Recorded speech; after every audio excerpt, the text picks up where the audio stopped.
Why You Wouldn't Last, a Day in Medieval Times. Welcome, dear listener. As you lay there, your body cushioned by your bed, the soft glow of the moonlight slipping through the curtains, let your mind wander into the realm of history. Tonight, we're going to embark on a journey back in time to an era of knights and castles, of lords and serfs. It was a time of both intense hardship and remarkable innovation, a time that has captivated the human imagination for centuries. This is the time of the Middle Ages, and tonight, we will explore why you, a modern individual, would find it almost impossible to last a single day in this era. The Middle Ages, also known as the medieval period, spanned from the 5th to the 15th century. It started with the fall of the Western Roman Empire and merged into the Renaissance and the Age of Discovery. To set the scene, imagine a landscape dotted with grand castles, their stone walls standing tall against the backdrop of the sky. Picture villages of thatched roof cottages, their chimneys puffing out smoke. See the people, the nobles in their fine silks,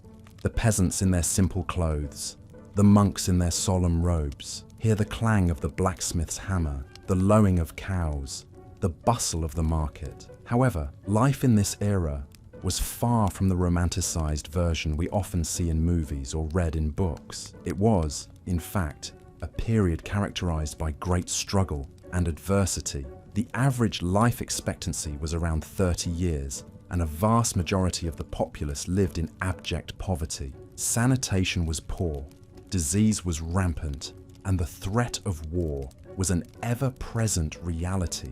One of the most striking differences between our time and the Middle Ages is the lack of modern conveniences that we take for granted. Imagine a life without electricity, without running water, without central heating. In the winter, you would have to rely on a fireplace for heat, with the risk of the fire going out in the middle of the night. In the summer, there was no escape from the heat and the swarms of insects that came with it. You might think that the simple act of eating would be a respite from these hardships, but even this was fraught with difficulty. Food was often scarce and of poor quality. The diet of the average peasant was limited to bread, vegetables, and a little dairy. Meat was a luxury, reserved for the wealthy. And even if you were lucky enough to get your hands on some, there were no refrigerators to keep it fresh. Food poisoning was a common occurrence and could easily prove fatal. Water, too, was not as readily available as it is today. Wells were the primary source of drinking water, but these were often contaminated. As a result, people frequently drank ale or beer, as the alcohol killed some of the harmful bacteria. However, this led to a whole other set of problems, as excessive drinking was common. Hygiene was another area in which medieval times vastly differed from today. Bathing was not a daily or even weekly occurrence. In fact, it was believed that bathing opened the pores to disease, and so was avoided when possible. As a result, people often had lice, fleas, and other parasites. The lack of dental care meant that tooth decay was rampant, and the solution was usually extraction without any form of anesthesia. Medicine, too, was a far cry from what we know today. Doctors had a limited understanding of the human body and disease,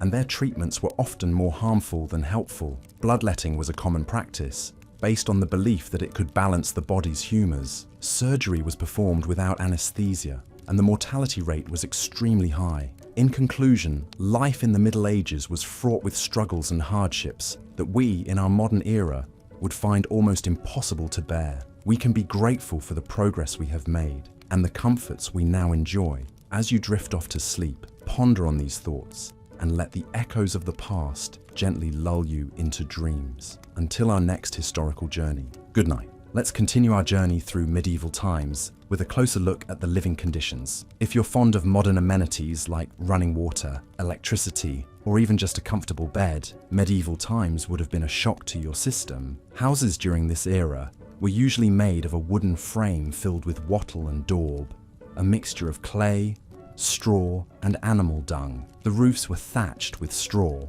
which provided a modicum of insulation. However, the walls were thin, and the homes lacked any real heating source, making winters bitterly cold. Fireplaces were a luxury that few could afford, so most people huddled around a central hearth for warmth. The smoke from this open fire had to escape from a hole in the roof, which meant that the interior of the home was often choked with smoke. Imagine trying to find comfort in such a setting, huddled with your family members, your eyes stinging from the smoke. Most homes consisted of a single room that served multiple purposes. The same room that was used for cooking and eating was also the sleeping quarters. Privacy was a concept virtually unheard of, as entire families would sleep together in the same space, often on a single bed of straw. If you found the idea of sharing a bedroom with a sibling frustrating as a child, imagine sharing a bed with your entire family. Sanitation, or rather the lack of it, would be another shock to the modern system. There were no bathrooms as we know them.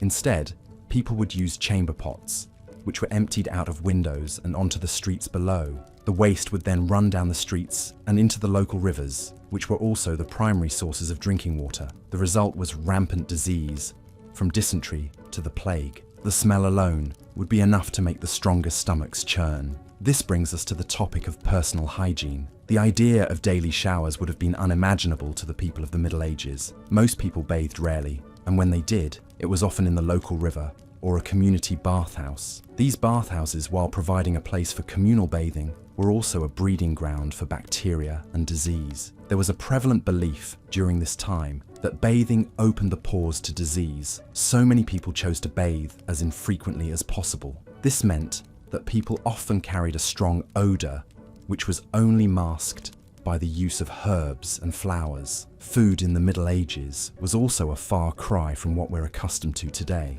The average person's diet consisted of bread, cheese, and ale. Meat was a luxury that few could afford, and fresh fruits and vegetables were not a common part of the diet. Malnutrition was a common problem, as the diet lacked many essential vitamins and nutrients. It wasn't all hardship and struggle, however. There were moments of joy and celebration, often centered around religious holidays and feasts. Music and dance were important parts of medieval culture, providing a much-needed escape from the harsh realities of daily life. People would gather in the village square to dance, sing, and celebrate. Even in the darkest times, the human spirit finds ways to shine through. So, as we close this chapter, take a moment to appreciate the comforts of modern life. The next time you take a hot shower, sleep in a warm bed, or enjoy a fresh, healthy meal, remember how far we've come. The Middle Ages may have been a time of great cultural and intellectual growth, but they were also a time of hardship and struggle. It's a testament to the resilience of the human spirit that we've come so far. In our next section, we'll dive deeper into the social structure of the Middle Ages, exploring the roles of the king, nobles, knights, and peasants. Stay tuned and let the soothing rhythm of history lull you into a peaceful slumber. As the sun creeps over the horizon, our medieval day begins. Life in the Middle Ages was dictated by the sun. It determined when you woke, when you worked, and when you slept. In a world without electricity, daylight was precious, and every ray of sun had to be used for vital chores and tasks. If you're imagining the luxury of a lazy Sunday morning, think again. The medieval folk were early risers, typically getting up at the crack of dawn, as signalled by the crowing of a rooster or the tolling of the local church bell. Once out of bed, people would dress in simple tunics made of coarse wool, linen, or hemp, depending on their wealth and status. The wealthy might have clothes dyed in brighter colours and made of finer materials, but the majority wore drab, practical clothing, not unlike the sackcloth of biblical fame. Shoes were a luxury, with most peasants going barefoot, especially in the warmer months. The first meal of the day was breakfast, but this was not the feast of bacon, eggs, and toast that we're accustomed to. Medieval breakfast was a frugal affair, often consisting of a chunk of bread, some cheese, and, if they were lucky, a bit of cold meat or fish from the previous night's meal. This would be washed down with a mug of ale, or for the wealthier folk, wine. Yes, you heard that right. Water was often unsafe to drink due to poor sanitation, so low-alcohol ale and wine were common beverages, even for children. After breakfast, it was straight to work. The majority of medieval people were peasants, working the land for the local lord. Their days were filled with hard, physical labour, ploughing fields, sowing seeds, tending animals, and harvesting crops. Even children were expected to contribute, with tasks appropriate to their age and strength. The work was back-breaking and the hours were long. From dawn until dusk, the fields and pastures were a hive of activity, with only a short break at midday for a meal and rest. If you were lucky enough to be a craftsman, your day might involve working in a shop or at a market stall, selling your wares. Blacksmiths, bakers, carpenters, and weavers were all critical to the medieval economy. Their skills were in high demand, and their products, horseshoes, bread, furniture, and cloth, were essential for daily life. However, these jobs were not without their hardships. The work was often dangerous, with the risk of injury or even death from accidents or fires. In contrast, the life of a noble or a knight was very different. They did not labor in the fields, but they were busy with their own duties and responsibilities. They had to manage their estates, administer justice, train for war, and engage in politics. The noble's day was filled with meetings, decisions, and paperwork, much like a modern CEO. As the sun began to set, the day's work would come to an end. Supper was the main meal of the day, usually consisting of a hearty stew made of meat, vegetables, and grains. The wealthier you were, the more varied and extravagant your diet would be. The rich feasted on roasted meats, exotic spices, and sweet pastries, washed down with fine wines.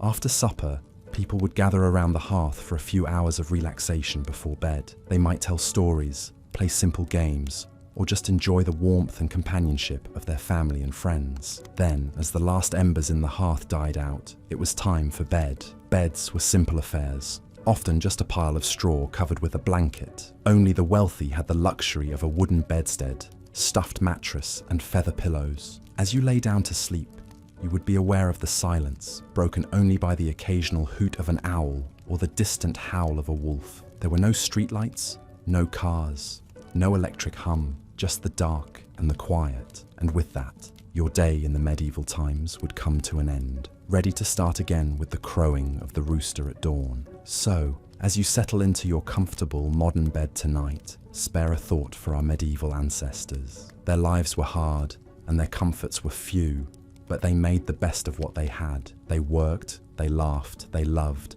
and they slept just like we do. They were, in essence, just like us, only their world was a very different place. As we delve deeper into the details of medieval life, we find ourselves standing in the middle of a bustling medieval marketplace, a sensory overload of sights, sounds, and smells. The marketplace was the economic center of medieval society, a place where merchants and craftsmen came to sell their wares, and where peasants came to purchase the essential goods they needed for survival. Imagine the cacophony of vendors hawking their wares, the clatter of carts and the lowing of livestock, the scent of fresh bread wafting from the baker's stall, and the less pleasant stench of unwashed people and animals. Goods would have included everything from foodstuffs like bread, cheese, and vegetables, to manufactured items like clothing, household goods, and tools. It's worth noting that in these times, currency wasn't as prevalent as it is today. Bartering was a common practice, and goods would often be exchanged for other goods or services. So,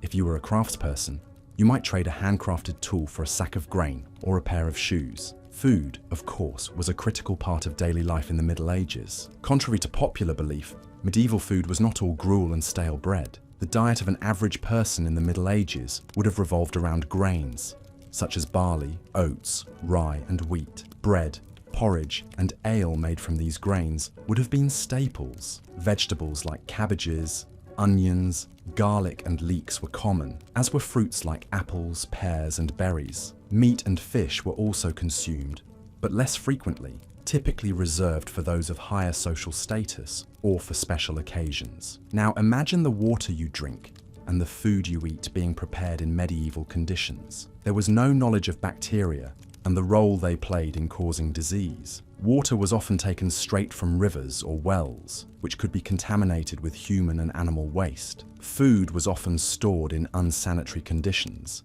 and there was no refrigeration. This led to frequent outbreaks of diseases like dysentery and cholera. In addition to the marketplace, the other bustling center of activity in the medieval village would have been the manor, home to the local lord. The lord was the most powerful person in the village, responsible for maintaining law and order, administering justice, and protecting the villagers from outside threats. In return, the villagers were expected to work the lord's lands and pay him rent in the form of goods or services. The manor house itself would have been a large fortified structure, often surrounded by a moat, for protection. Inside, you would find a great hall where the Lord would hold court, a chapel for religious services, and private chambers for the Lord and his family. Despite the grandeur of the manor house, life inside was not luxurious by modern standards. There was no indoor plumbing, and heating was provided by large, smoky fires. The Lord's power was not absolute, however. He was subject to the king,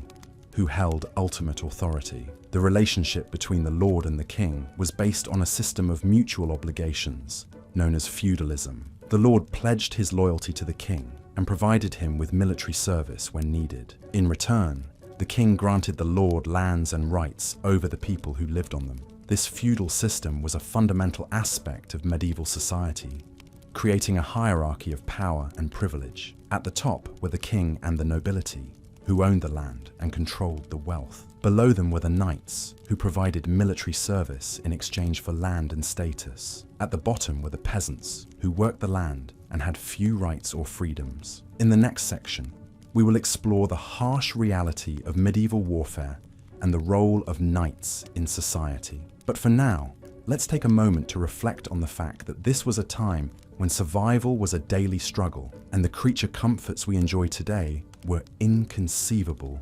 luxuries. As we drift off into a peaceful sleep, let's appreciate the comforts and conveniences of our modern lives and the progress that has been made over the centuries. In the end, the Middle Ages were a time of great hardship and adversity, but also a time of remarkable resilience and innovation. Life was difficult, but people found ways to adapt and survive, to create beauty and meaning in the midst of their challenges. And that, perhaps, is the most enduring lesson of the Middle Ages, the capacity of the human spirit to endure and to flourish even in the harshest of circumstances. So, as we close our eyes and surrender to the soothing embrace of sleep, let's carry that thought with us into our dreams, a reminder of the strength and resilience that resides within each of us. As we delve deeper into the daily life of the medieval period, it's important to note that the rhythm of the day was very different than the one we are used to in our modern times. It was a time when the sun served as the main indicator of the time,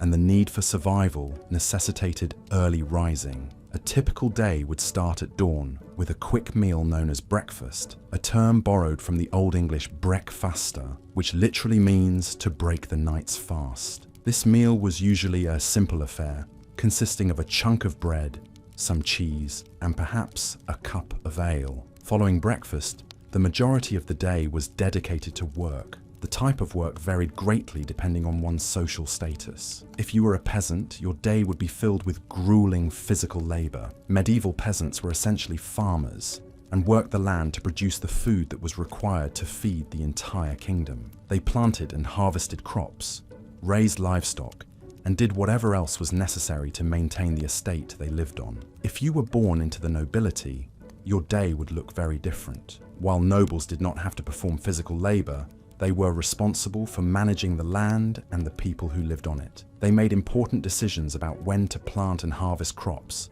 how to distribute resources, and how to defend their land in the event of a conflict. This was no easy task and required a great deal of strategic thinking and interpersonal skills. The middle class, which consisted of merchants and craftsmen, also had their own set of responsibilities. A merchant's day might be spent acquiring goods and then selling them in the market. They would have to keep track of their inventory, negotiate prices, and navigate the complex world of medieval trade. Craftsmen, on the other hand, would spend their days creating the goods that were sold in the market. They would have to master their craft, whether it was blacksmithing, weaving, or carpentry, and produce high-quality products that would sell well. Lunch, the main meal of the day, was taken around midday. This was a more substantial meal than breakfast, and typically consisted of several courses. Bread was still the staple, but it would be accompanied by meat or fish, vegetables, and a variety of sauces and spices. The meal would be washed down with ale or wine,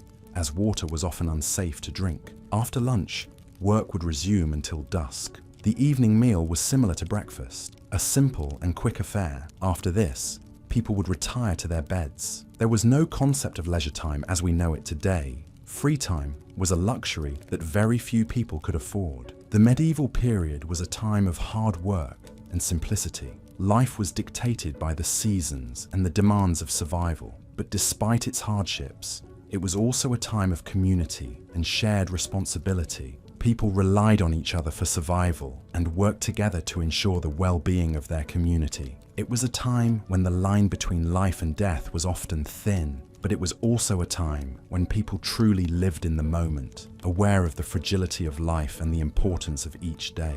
As we continue our journey through the medieval times, remember to keep in mind the vast differences between our modern lives and those of our ancestors. It's easy to romanticize the past, but the reality was often much more complex and challenging. Yet, it's also important to remember that our ancestors were just as human as we are. They laughed, cried, loved, and dreamed just like we do.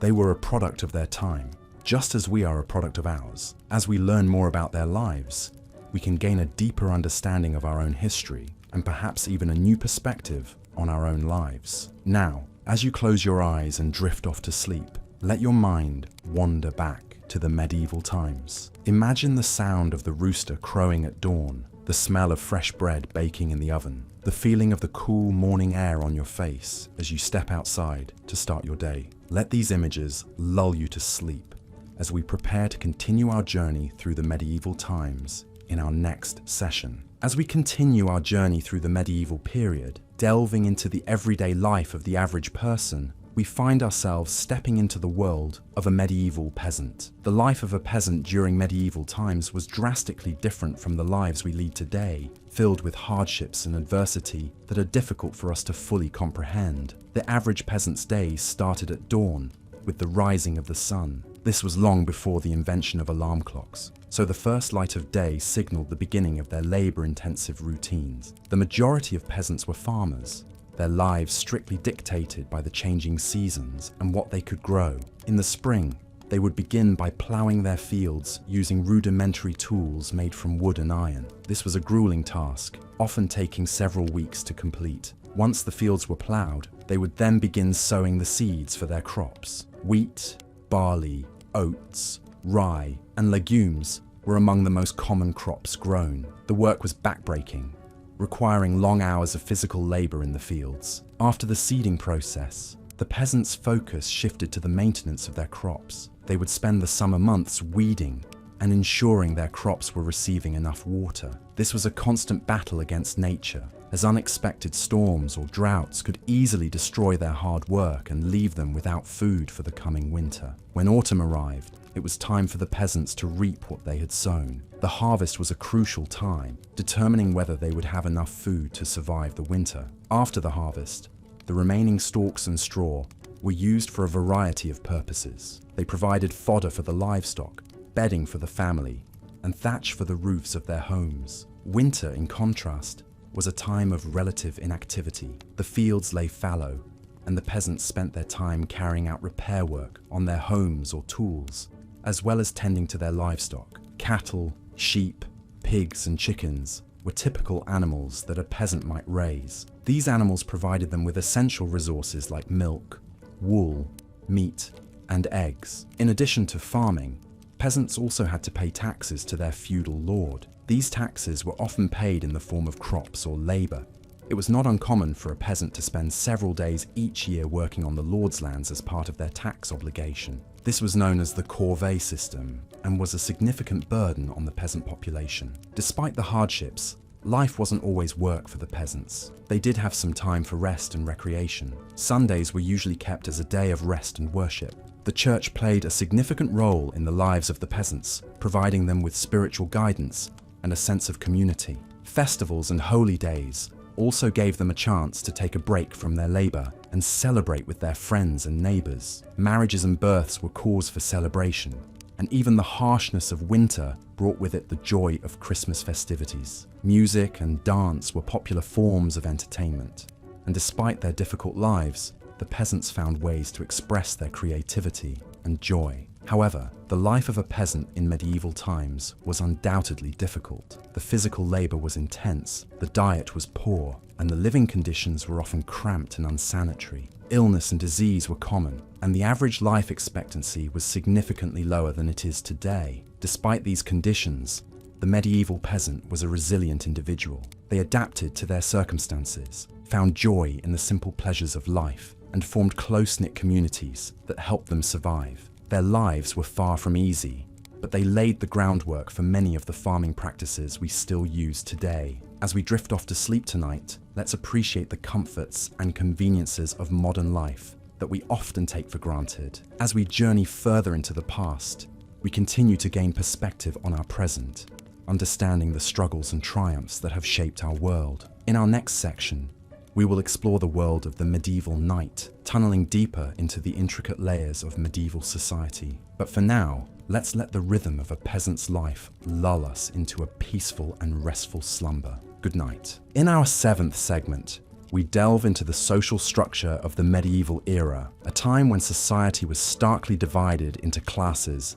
and one's birth essentially determined the course of their life. The feudal system, which was the primary social structure during the medieval period, was akin to a pyramid. At the top was the king, who granted land to his most important noblemen, known as barons. Below the barons were the knights, and at the very bottom were the peasants, who made up the vast majority of the population. Life at the top of the pyramid was relatively comfortable. Kings and noblemen lived in grand castles, surrounded by servants who catered to their every whim. They dined on a variety of foods, including meat, fish, and exotic fruits, while wearing luxurious clothing made of silk and velvet. Despite this, their lives were far from easy. Kings and noblemen were constantly involved in political maneuvering and warfare as they sought to protect their lands and increase their power. Knights, situated in the middle of the social pyramid, had a slightly different experience. They were granted land by their lords in return for their military service. Knights were expected to be brave, chivalrous, and skilled in combat. Their lives were dominated by warfare and the pursuit of honor. Despite the romanticized image we have of knights today, their lives were often brutal and short. Many knights died young, either in battle or as a result of the injuries they sustained. Life at the bottom of the pyramid, the life of a peasant, was incredibly hard. Peasants worked long hours in the fields, growing crops to feed themselves and their lords. They lived in simple, one-room huts with dirt floors and few possessions. Their diet consisted mainly of bread, vegetables, and occasionally a bit of cheese or bacon. Despite their hard work, peasants were often at the mercy of their lords, who could raise rents or demand more labor at any time. The medieval period was also a time of religious fervor. The Catholic Church was the dominant religious institution, and its influence permeated every aspect of life. The Pope,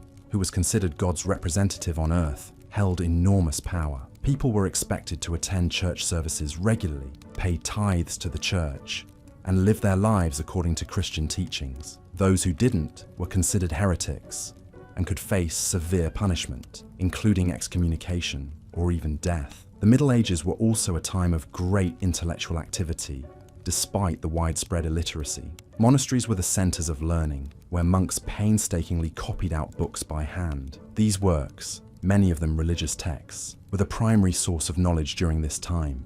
The medieval era was a time of stark contrasts. On one hand, it was a time of great beauty, with the construction of magnificent cathedrals and the creation of stunning works of art. On the other hand, it was a time of great brutality and suffering, with constant warfare, widespread poverty, and a lack of basic human rights. As we continue our journey through the medieval era, we will explore more about the lives of the people who lived during this time, the challenges they faced, and the innovations they made. Despite the hardships, the medieval period was a time of great change and progress, setting the stage for the modern world we know today. Take a moment to imagine living in this era, the sounds of the marketplace, the smell of the earth after a day in the fields, the taste of simple, hearty food after a hard day's work. As you do, let the stress and worries of your day fade away, replaced by a feeling of peace and tranquility. Let us continue our in-depth exploration into the daily life of the medieval period.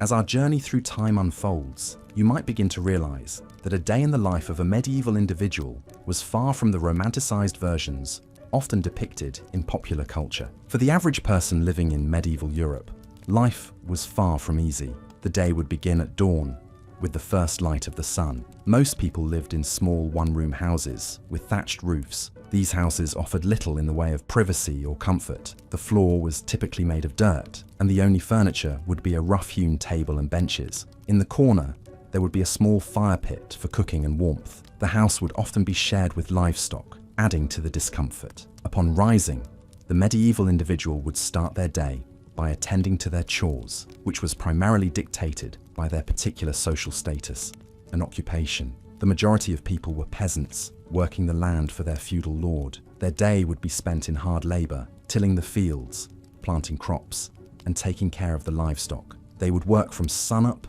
to sundown, with only a short break for lunch. Food in the medieval period was also a far cry from what we are accustomed to today. The average diet consisted mainly of bread, porridge, and vegetables. Meat was a luxury that few could afford, and fruits were only available seasonally. The lack of variety and nutrition in the diet often led to health problems, including malnutrition and scurvy. For those living in towns and cities, life was somewhat different, but no less harsh. The streets were narrow, crowded, and dirty, with waste and garbage often thrown into the street. Sanitation was a major problem, leading to frequent outbreaks of disease. The bubonic plague, also known as the Black Death, wiped out a third of Europe's population in the 14th century.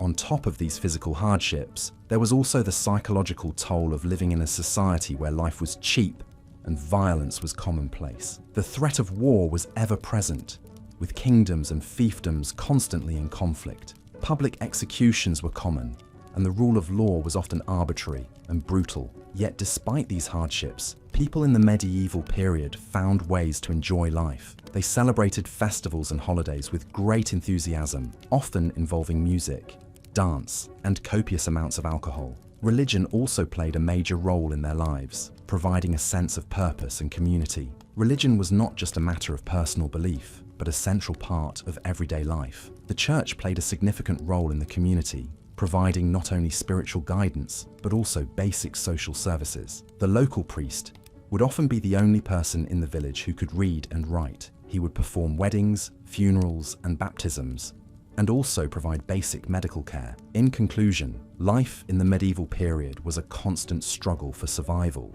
It was a time of harsh realities, where the average person lived a life of hard labor, poor nutrition, and constant uncertainty. Yet, it was also a time of deep faith and communal bonds, where people found joy in the simple pleasures of life. If you were to spend a day in medieval times, you would likely find it a challenging, but also a profoundly human experience. As we continue to delve further into the medieval era, we will explore more about the intricacies of daily life, the societal structure, and the cultural beliefs that shaped this fascinating period in history. So, close your eyes and imagine a world far removed from our own, where life was simple, yet fraught with challenges. We'll continue our journey through the ages, immersing ourselves in the sights, sounds, and experiences of the medieval times. As we continue our journey into the gripping, yet often unsettling world of medieval times, let us now turn our attention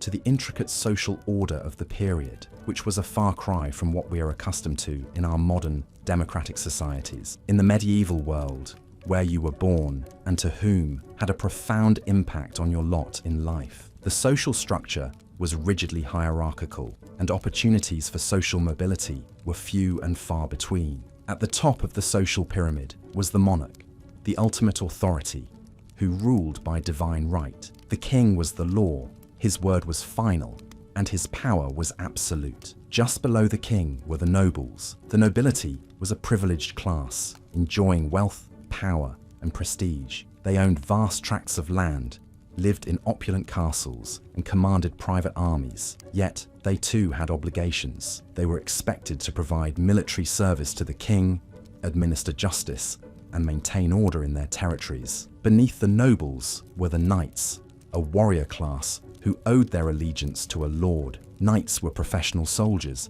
trained from a young age to fight in the king's wars. They were rewarded with land and privileges, but their lives were not easy. They were expected to be brave, loyal, and honorable, to uphold the chivalric code, and to be ready to lay down their lives for their lord and king. Next came the clergy, who held a unique position in medieval society. They were not only spiritual leaders, but also wielded significant temporal power. The church was the richest and most powerful institution in medieval Europe, owning vast estates, collecting tithes, and exercising influence over all levels of society. The clergy were often the only literate people in the community, and they played a crucial role in education, charity, and administration. And then, at the bottom of the social pyramid, were the peasants. This was the largest and most disadvantaged group in medieval society. They worked the land, tilled the fields, and tended the livestock, their labor providing the food and other resources that sustained the entire society.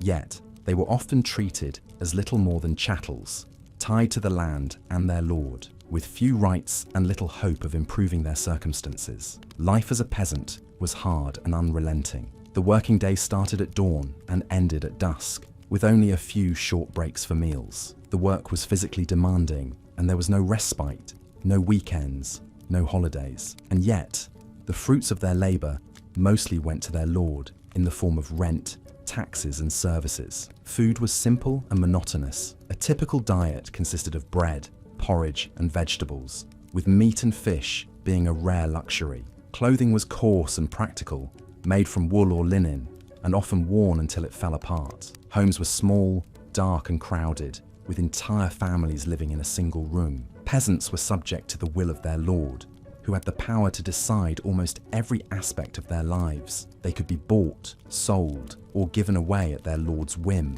They were subject to harsh punishments for any transgressions, real or imagined, and they had little recourse to justice, as the legal system was heavily biased in favor of the nobility. Despite these hardships, the peasants were not entirely without agency. They had their own customs and traditions, their own ways of making sense of the world. They celebrated the changing seasons, the harvest, and the holy days, finding joy and solace in their communities and their faith. And so, as we reach the end of this section of our journey, let us take a moment to reflect on the resilience and tenacity of the human spirit, even in the face of such adversity. The world of the medieval peasant may seem harsh and unforgiving to us now, but it was their reality, their everyday life, and they found ways to endure, to survive, and even to thrive in their own humble way. So, as you drift off to sleep, let the echoes of their lives, their struggles, and their triumphs lull you into a deep, peaceful slumber, filled with dreams of a time long past, yet not entirely forgotten. And remember, as the dawn of a new day breaks, that we too have our challenges, our struggles, and our triumphs, and that we too are part of the great tapestry of human history, every bit as complex, as vibrant, and as fascinating as the world of the medieval times. Good night. As we continue on our journey through the Middle Ages, let's shift our focus to the daily life of the common people. It's easy to imagine the glamorous knights and the grandeur of the lofty castles, but the reality of medieval times was often far from this romanticized vision. To truly understand the challenges of this era, we must delve into the life of the everyday folk who formed the backbone of medieval society. The majority of people in the Middle Ages were peasants, and their daily lives revolved around hard work. They lived in small villages and worked on the land, growing crops or rearing animals. The day began at dawn with the crowing of the rooster. The life of a peasant was dictated by the sun and the seasons. In the winter months, when there was less daylight, they would rise later, but in the summer, they would often be up before sunrise, getting ready for a long day of toil in the fields. Their homes were simple, usually 1 or 2 room structures made of wood or wattle and daub, a mixture of mud, straw, and manure. The floor was typically a compacted earth, and there was a hole in the roof to let out smoke from the fire. Furniture was minimal and crude, and they slept on straw pallets covered with skins or coarse cloth. A peasant's home was also the place where they would eat, sleep, and work on their craft, be it weaving, brewing, or blacksmithing. Work was relentless for the medieval peasant. Their primary responsibility was to produce food. They would plough, sow seeds, and harvest crops. They also took care of animals, milked cows, made cheese, and collected eggs. In addition to this, they were also responsible for building and repairing their homes and tools. Every member of the family, including children, was expected to contribute in some way. Beyond their grueling work, peasants also had obligations to their lord. In return for the right to live on and work a piece of land, They owed their lord a certain number of days' labour each year. This was called the corvée and could include tasks like building roads, bridges and fortifications, or harvesting the lord's crops. The diet of a medieval peasant was simple and monotonous. They ate a lot of bread, usually made from rye or barley, as well as vegetables like cabbage, beans, onions and peas. Meat was a rare luxury and was typically reserved for special occasions. Instead, they often ate fish, which they could catch themselves in the local rivers or streams. Their drink was usually ale or beer, as water was often unsafe to drink. Despite the hardship, there were moments of joy and community in a peasant's life. They celebrated the changing of the seasons, the harvest, and religious holidays with feasts, music, and dance. These moments of mirth and merriment provided a much-needed break from the monotony of their everyday life. However, the life of a medieval peasant was fraught with uncertainty. Crop failure, due to bad weather or pests, could lead to famine. And even in good times, the threat of disease was ever present. Without modern medicine, a simple infection could become deadly. Moreover, the constant threat of war loomed over their heads. If their village was in the path of an advancing army, they could lose everything. In understanding the life of the medieval peasant, we can appreciate the immense challenges they faced. Their existence was often brutal and short, yet they endured, and their labour laid the foundation for the society we know today. As we close this section, let's take a moment to reflect on the resilience of these humble folk, who toiled from dawn till dusk, and whose stories are often overshadowed by the grand tales of knights and kings. In medieval times, the majority of the populace were serfs, a type of peasant who worked the land. The very land they toiled on was owned by a lord, who in turn owed allegiance to a higher lord, and so on up to the king. A serf's life was one of relentless labour, and their daily existence was dictated by the changing seasons and the demands of their lord. They would start their day at the crack of dawn, with the first light of day serving as their alarm clock. Their day would begin with feeding their animals, which often included cows, sheep, and chickens. The animals were vital to a serf's livelihood, providing milk, wool, eggs, and occasionally meat. Following this, the serfs would head to the fields. Depending on the time of year, they might be sowing seeds, harvesting crops, or ploughing the fields. These tasks were physically demanding and involved hours of back-breaking work, often under the harsh elements. There were no weekends or holidays for a serf. Their work was never truly done. After a long day in the fields, the serfs would return home. Their homes were simple one-room structures, often shared with their animals. There was no glass in the windows. The floors were made of hard-packed earth, and the only furniture would be a rough wooden table and stools. Dinner would be a simple affair, consisting of dark bread, made from a type of grain called rye, and a thin soup made from vegetables grown in their garden. Meat was a rarity, saved for special occasions. They would eat their meal by the light of a tallow candle, made from animal fat. Despite the hardships of their daily life, serfs found joy in simple pleasures. They would often sing songs while they worked in the fields, a practice that helped to lighten the load of their labour. On Sundays, they would attend church, a mandatory requirement, but also a chance to socialise with their neighbours. However, the life of a serf was not just hard work. They were subject to the whims and wishes of their lord. If their lord decided to go to war, the serfs were expected to fight. This was a dangerous proposition, as they often lacked proper training and equipment. The life of a serf was also precarious. A bad harvest could lead to starvation, and disease was a constant threat. Without access to modern medical treatments, a simple injury or illness could easily turn deadly. As we weave through the tapestry of history, it becomes clear that our modern conveniences are a product of centuries of progress. The next time you find yourself longing for the simplicity of a bygone era, consider the serfs of medieval times. Their lives were anything but simple, filled with hard labor, constant uncertainty, and a lack of basic comforts. In the next section, we will delve deeper into the social hierarchy of medieval times and explore the lives of the lords and ladies. But for now, let the sound of my voice and the images of medieval life lull you into a peaceful sleep. Remember, the past is a different country. They do things differently there. As we journey through history, we gain a greater appreciation for the comforts and conveniences of our modern world. So, close your eyes, take a deep breath, and let the stories of the past guide you into dreamland. Good night. As we continue our exploration of the medieval period, we find ourselves in the heart of medieval society, the village. These communities were not just clustered homes, but intricate systems of survival and cooperation, bound by a shared necessity to work the land and serve the lord of the manor. The typical medieval village was a collection of families living in close proximity to each other, with houses built from local materials. In England, these would usually be wattle and daub constructions, walls woven from pliable branches and covered in a mixture of clay, straw and animal dung. The roofs were thatched using reeds or straw, and a hole in the roof would allow smoke from the fire to escape. The houses were small and dark, with few windows due to the expense of glass. Life began early in the village, with the cock's crow signaling the start of another day of labor. The majority of the villagers were serfs, individuals who were tied to the land and had to provide labor services to the lord of the manor. These services varied, but typically included ploughing the lord's fields, harvesting his crops, and maintaining his roads and fences. In return, the serfs were allowed to work their own strips of land to produce food for their families. The medieval diet was far from the varied and balanced meals we enjoy today. Most peasants subsisted on a diet of bread, cheese, and vegetables, with meat being a rare treat. Ale was often safer to drink than water, as the brewing process killed off bacteria. However, it was weak and not the intoxicating beverage we might imagine.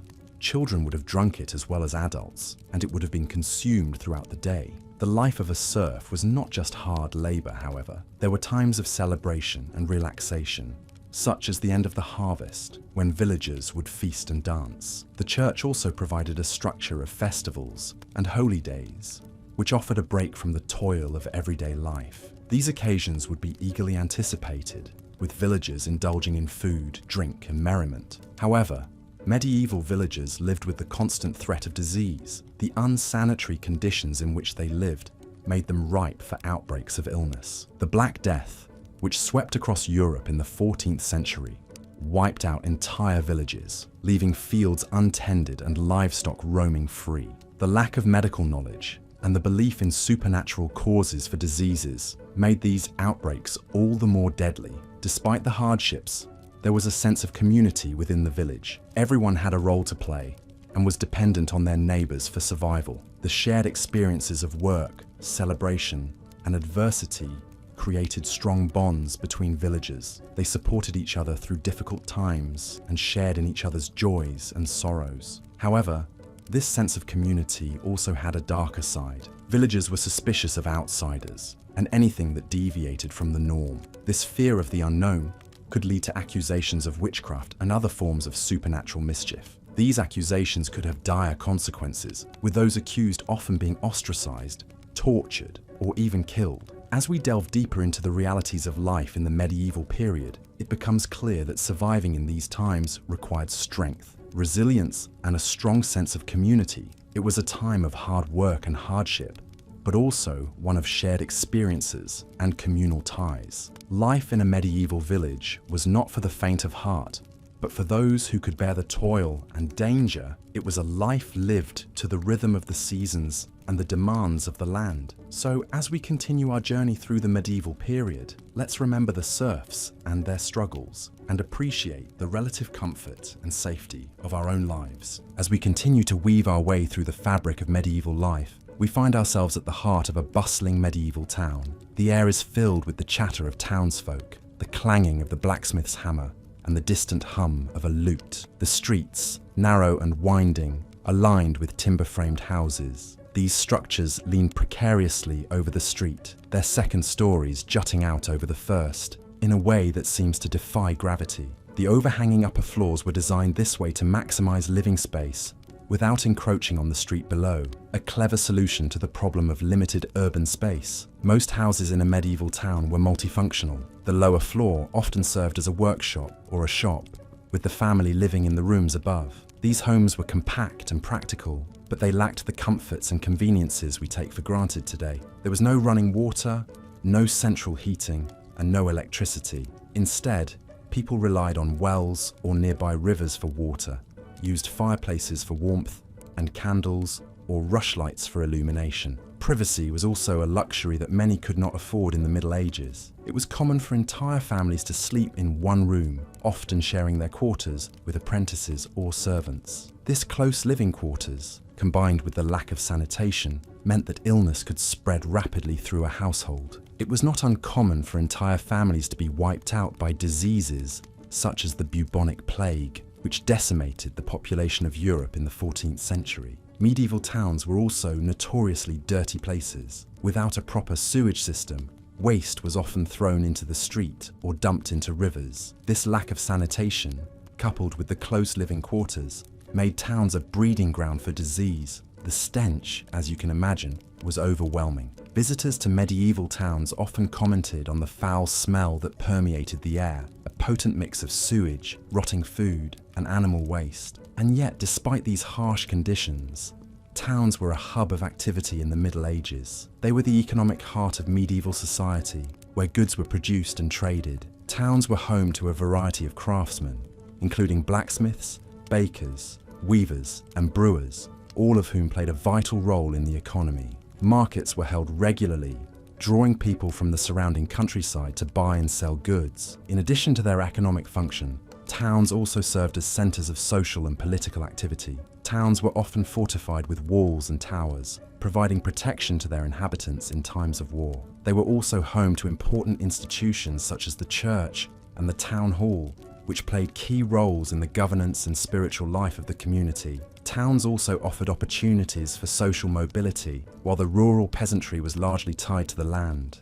Townspeople had the chance to amass wealth through trade and craft. This gave rise to a new social class, the bourgeoisie, or middle class, who wielded considerable economic power. However, life in medieval towns was not all work. There were also opportunities for leisure and entertainment. Fairs and festivals were common, providing a chance for people to socialize and enjoy themselves. Music, dance, and theatre were popular forms of entertainment, and taverns were a favorite gathering place for townsfolk. But as we drift away from the hustle and bustle of the town, remember that while life in the Middle Ages was undoubtedly challenging, it was not without its moments of joy and celebration. Despite the hardships, people found ways to carve out meaningful lives, to find happiness, and to dream of a better future, an enduring testament to the resilience of the human spirit. As we continue our journey through this fascinating period in history, let us carry with us not only an understanding of the challenges faced by those who lived in medieval times, but also a deep appreciation for their resilience,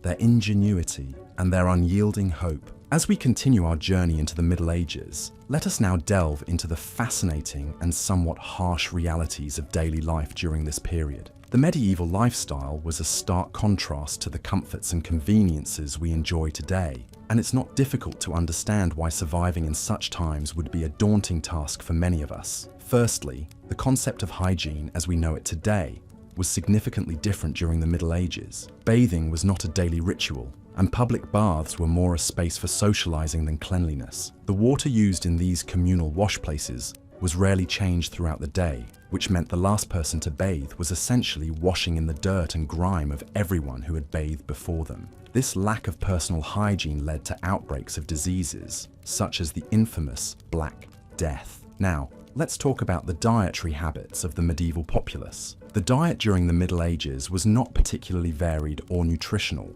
Meat was a luxury that only the wealthy could afford on a regular basis, while the poor subsisted on a diet primarily composed of grains and vegetables. This lack of diversity in the diet often led to malnutrition and other health problems. Moreover, the cooking methods of the time were primitive, and food was often overcooked or undercooked, leading to digestive issues. In terms of housing, the dwellings of the medieval period were far from comfortable. The majority of the population lived in small, cramped cottages made from wattle and daub. These structures were poorly insulated, making them freezing cold in the winter and stiflingly hot in the summer. Additionally, these houses lacked proper ventilation, resulting in a smoky, stuffy atmosphere from the cooking fires. Furthermore, the role of women in medieval society was vastly different from what it is today.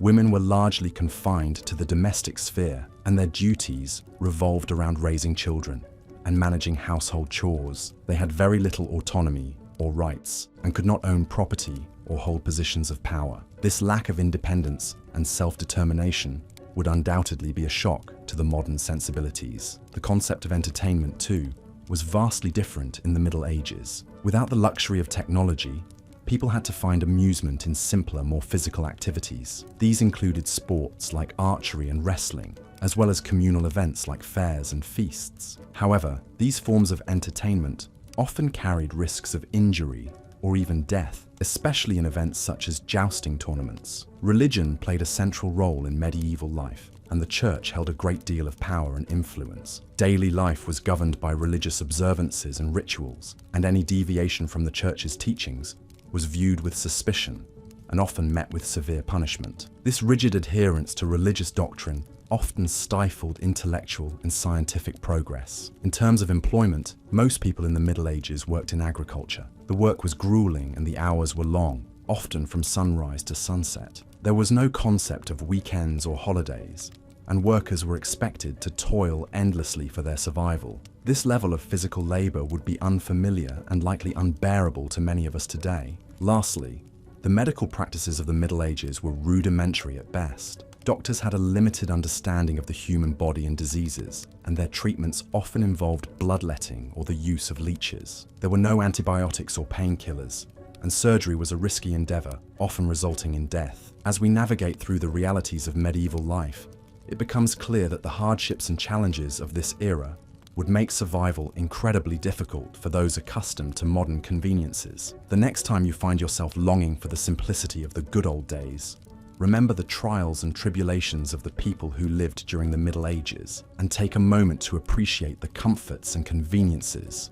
of our modern world. As we continue our exploration of history, we uncover more about the human spirit and resilience, and perhaps gain a deeper appreciation for our own times. As we continue our journey through the Middle Ages, let's explore the daily life of a commoner, a stark contrast to the knights and nobility we've previously discussed. Imagine waking up with the first light of day, the air still cool and crisp, to the rooster's crow echoing across the village. A simple straw mattress would act as your bed, and your blanket might be a rough-spun woolen cloth. The house, most likely, would be a single room shared by your entire family. The walls formed of wattle and daub, woven sticks filled in with a mixture of mud, straw, and dung, hardly offered much insulation from the cold or the noise of the village waking up. Your first task of the day would be to tend to the animals. This could include milking the cows, feeding the chickens, and letting the pigs out to forage. These animals were crucial to the survival of your family,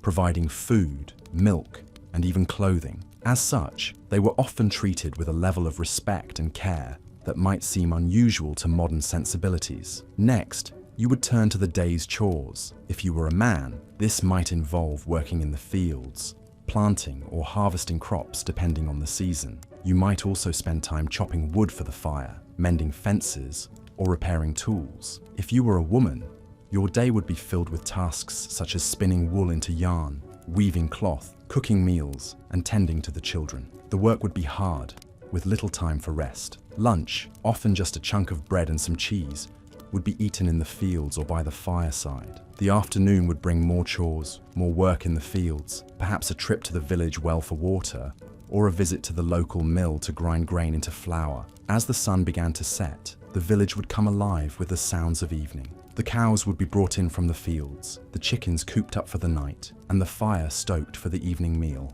This meal, often a simple stew of vegetables, and whatever meat was available, would be a time for the family to come together, to share the day's news and enjoy each other's company. After the meal, there might be a few hours for relaxation. Perhaps you would sit by the fire, mending clothes or carving wooden utensils. Perhaps you would listen to stories told by the elders, tales of heroes and monsters that had been passed down through the generations. Or perhaps you would simply sit in quiet contemplation, staring into the fire and dreaming of a better life. By the time you crawled into bed, the fire would be dying down, and the only sound would be the soft snoring of your family and the distant hoot of an owl. You would fall asleep, knowing that tomorrow would bring more of the same, more work, more chores, more struggles, but also more moments of joy, more stories, more dreams. Life in the Middle Ages was hard, but it was not without its moments of beauty. The changing of the seasons, the birth of a new lamb,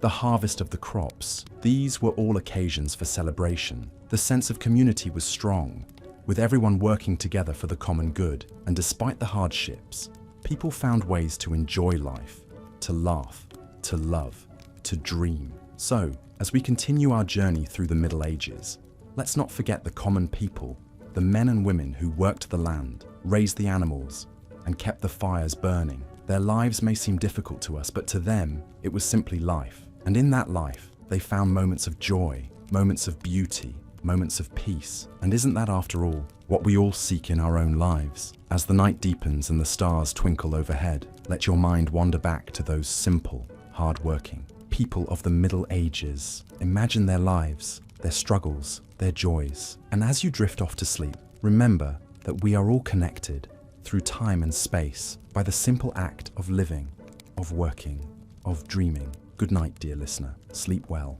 In our exploration of medieval times, we have journeyed through the harsh realities of life in the period, examining the societal dynamics, the basic amenities, and the physical and mental tolls of the era. As we continue our exploration, we delve deeper into the arduous daily routines of a medieval person. The day would typically start at dawn. Medieval people didn't have the luxury of alarm clocks, but they did have nature's own alarm system, the crowing of the rooster. As the sun began to peak over the horizon, the rooster's call would echo through the countryside, signaling the beginning of a new day. The medieval household would stir, with the lady of the house being among the first to rise. Her tasks for the day were manifold. In a society that was largely agrarian, the wife's role was crucial for the family's survival. She would tend to the garden, milk the cows, and ensure that the livestock were well fed and cared for. She would also prepare meals, clean the house,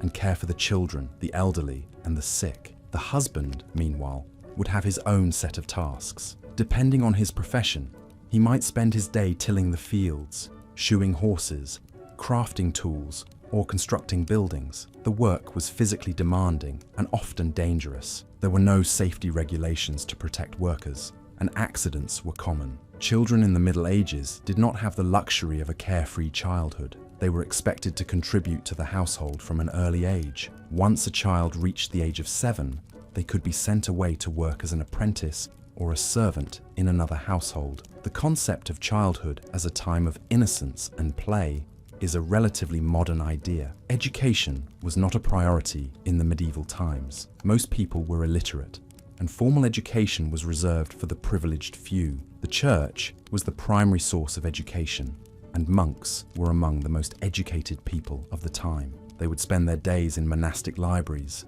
painstakingly copying out manuscripts by hand. Despite the hardships of daily life, medieval people did have leisure time. They enjoyed music, dancing, and games. The church also provided a source of entertainment, with its numerous feast days and festivals. These were times of celebration and merriment, when people could forget their toil for a while and simply enjoy themselves. But even in their leisure time, the harsh realities of life in the Middle Ages were never far away. The spectre of disease was always present, with outbreaks of illnesses such as the bubonic plague decimating entire communities. Lack of sanitation and understanding of disease transmission meant that these outbreaks were often deadly. As we drift towards the end of this section, we are reminded of the resilience of the human spirit. Despite the harsh realities of life in the medieval times, people found ways to survive, to thrive, and to find joy in the midst of adversity. As we close our eyes and imagine the sounds of the rooster crowing, the smell of the morning dew, and the rhythmic patterns of daily life, we can appreciate the simple beauty of life in the Middle Ages. In the next section, we will delve into the intricacies of medieval politics and the role of the church in shaping society. But for now, let's allow the images of daily life in the Middle Ages to lull us into a peaceful sleep, a reprieve from the rigors of our own day-to-day existence. As we continue our journey through the medieval period, we now delve into the realm of education and social mobility. Education was not a universal right or expectation, as it is in many parts of the world today. Rather, it was a privilege reserved for the upper echelons of society, specifically the nobility and the clergy. The common folk, who constituted the vast majority of the population, were usually illiterate. Their children learned the trade of their parents, with sons following in their father's footsteps as farmers, craftsmen, or fishers, while daughters learned the art of maintaining a household from their mothers. To understand education in the Middle Ages, one must first understand the role of the church, which was the central provider of knowledge. The church was the institution that held the monopoly on learning, and the monasteries were the primary centers of education. Boys who were destined for the clergy would enter monastic schools around the age of 7, where they would receive a basic education in Latin, the language of the church, as well as rudimentary instruction in grammar and arithmetic. The monastic schools also served as a kind of scholarship system for talented boys from less privileged backgrounds. The children of nobles, on the other hand, were usually tutored at home by private teachers. These children were taught not only Latin and Greek, but also philosophy, theology, and the sciences, along with practical skills like horse riding, sword fighting, and managing a household. Girls, regardless of their social status, received little to no formal education. Instead, they were taught the domestic skills that were deemed necessary for their future roles as wives and mothers. They learned to spin and weave, to manage a household, to care for the sick, and to prepare food. In some cases, noble girls were taught to read and write, but this was the exception rather than the rule. For ordinary men and women, life in the medieval era was primarily about survival. The harsh realities of daily life left little room for intellectual pursuits. Peasants toiled from dawn to dusk in the fields, while craftsmen spent their days honing their skills in their trades. Evenings were spent in rest and recovery, preparing for the next grueling day of labor. But despite these hardships, there was a chance, albeit slim, for social mobility. A commoner could potentially elevate his status through various means. An apprentice could become a master in his craft and establish his own business. A peasant could save enough money to buy his own land and become a landowner. A soldier could distinguish himself in battle and be awarded a title of nobility. However,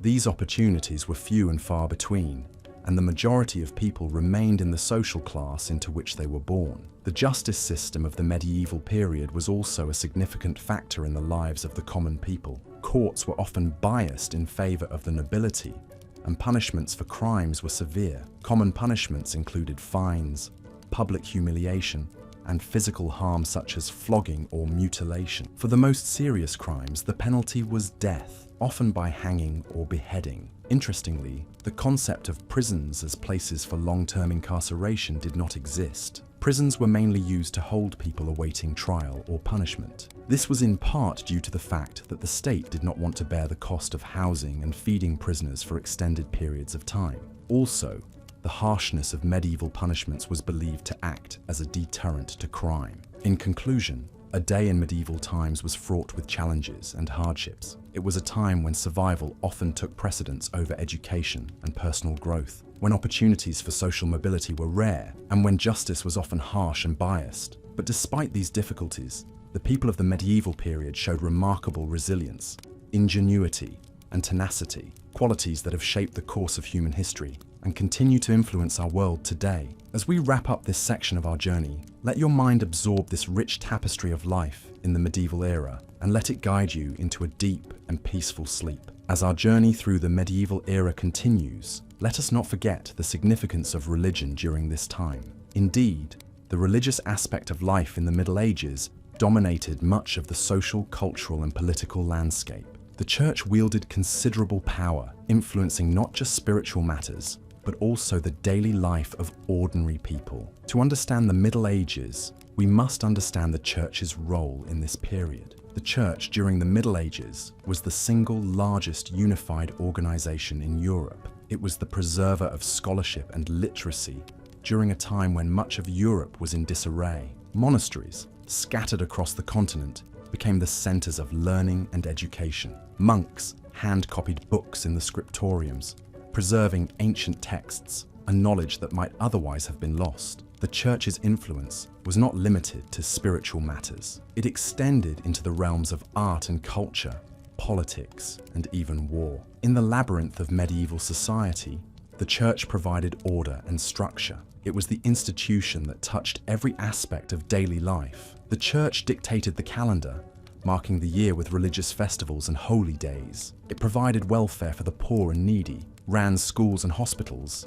and even served as the primary legal institution. Ecclesiastical courts, overseen by the church, dealt with a wide range of issues, from marriage and inheritance disputes to criminal cases. The church was also deeply intertwined with politics. Monarchs and nobles vied for the church's favor, seeking its endorsement to legitimize their rule. The Pope, as the head of the church, held considerable power, often acting as a mediator in disputes between kingdoms. The church also had its own territories and armies, and it was not uncommon for it to be involved in military conflicts. In the spiritual domain, the church held a monopoly over salvation. The doctrine of the time held that there was no salvation outside the church, and this belief had a profound impact on people's lives. The fear of eternal damnation was a powerful motivator, compelling individuals to adhere to the church's teachings and participate in its rituals. Daily life was intertwined with the rhythms of the liturgical calendar, with regular attendance at Mass, confession, and other sacraments. However, life in the Middle Ages was not entirely dominated by piety and devotion. There was also room for merriment, celebration, and even a bit of irreverence. Medieval people had their festivals and feasts, their dances and games. The church may have disapproved of some of these activities, but it was often powerless to stop them. The church might have dominated the landscape, but it did not completely control the hearts and minds of the people. And yet, the church was not a monolithic entity. It was marked by divisions and conflicts, both internal and external. There were disputes over doctrine, power struggles within the hierarchy, and conflicts with secular authorities. The church faced challenges from heretical movements such as the Cathars and the Lollards, who questioned its teachings and authority. The church also faced criticism for its wealth and corruption, leading to calls for reform. Despite these challenges, the church remained a powerful and influential institution throughout the Middle Ages. It provided a sense of stability and order in a chaotic world, offering hope, comfort, and the promise of salvation. It was a source of authority, education, and welfare, deeply ingrained in the fabric of medieval society. So, as you lay there, drifting closer to sleep, imagine the tolling of church bells, the chant of monks in the monastery, the hustle and bustle of a medieval fair on a church holiday. Consider the myriad ways in which the church permeated every aspect of life in the Middle Ages. And as you close your eyes and surrender to sleep, remember that our journey through medieval times continues as we delve deeper into the rich tapestry of this fascinating period. In our exploration of medieval times, we have journeyed through the robust castles, the bustling marketplaces, and the laborious farmlands. We have come to understand the intricate social structures and the profound importance of religion. Now, as we delve into the third section of our journey, let us turn our attention towards the challenging daily routines and the fascinating culture of these ancient times. Imagine waking up with the sunrise, the light seeping through the narrow slits that serve as windows in your modest wooden home. Your bed would not be the plush comfort that we are accustomed to today. It would likely be a hard straw mattress, perhaps shared with other members of your family. The very concept of privacy as we understand it today did not exist in the same form during the medieval period, particularly for those of the lower classes. As you rise from your bed, you would need to tend to your animals. Chickens would need to be fed, cows milked, and horses groomed. This would not be a task to be taken lightly, as these animals represented a vital source of food and livelihood. They would provide you with eggs, milk, and meat, and their manure would be used to fertilize your fields. Breakfast, if you were fortunate enough to have it, would consist of a simple fare. Bread, cheese, and perhaps a portion of last night's stew would serve to break your fast. Yet food was often scarce, especially during the winter months. You would need to ration your food carefully to ensure it lasted until the next harvest. Once your initial tasks were completed, it would be time to begin your day's work. If you were a peasant, this would likely involve a long day of physically demanding labor in the fields. You would be expected to plow, sow, and harvest the crops, a task made even more challenging by the primitive tools available at the time. If you were a craftsman, your day would be filled with the meticulous creation of goods. Blacksmiths would labor over hot forges, shaping metal into tools, weapons, and household items. Tailors would painstakingly stitch together garments, while carpenters would construct furniture and buildings. Regardless of your occupation, the workday would be long and arduous. There were no weekends or holidays as we know them today. You would work from dawn until dusk, with only a brief pause for a midday meal. This meal, known as the main meal, would be more substantial than breakfast. It might include a thick stew, a chunk of meat, and perhaps a piece of fruit or a handful of nuts. Despite the hardships, there would be moments of leisure in the medieval times. You might play a game of chess or backgammon, or perhaps engage in a lively dance at a local festival. Music was also an integral part of medieval life, with troubadours traveling from town to town, sharing songs and stories. As the day drew to a close, you would return home to prepare for the evening meal. This was usually a more modest affair than the midday meal, often consisting of leftovers or a simple porridge. After the meal, you would gather around the hearth, sharing stories and songs with your family. As the flames flickered and the darkness crept in, you would retire to your straw bed, ready to start the cycle again with the next sunrise. So, as we drift further into the narrative of the medieval times, we can appreciate the stark contrast of our modern conveniences with the rigorous routines of the past. We can marvel at the resilience and resourcefulness of the individuals who navigated through these challenging times. And as we tuck ourselves into our comfortable beds tonight, we can reflect on the lessons we can learn from history and how it shapes our understanding of the present and the future. At the heart of the medieval period, also known as the Middle Ages, was the feudal system. This was a social structure that dictated the roles and responsibilities of every individual within society.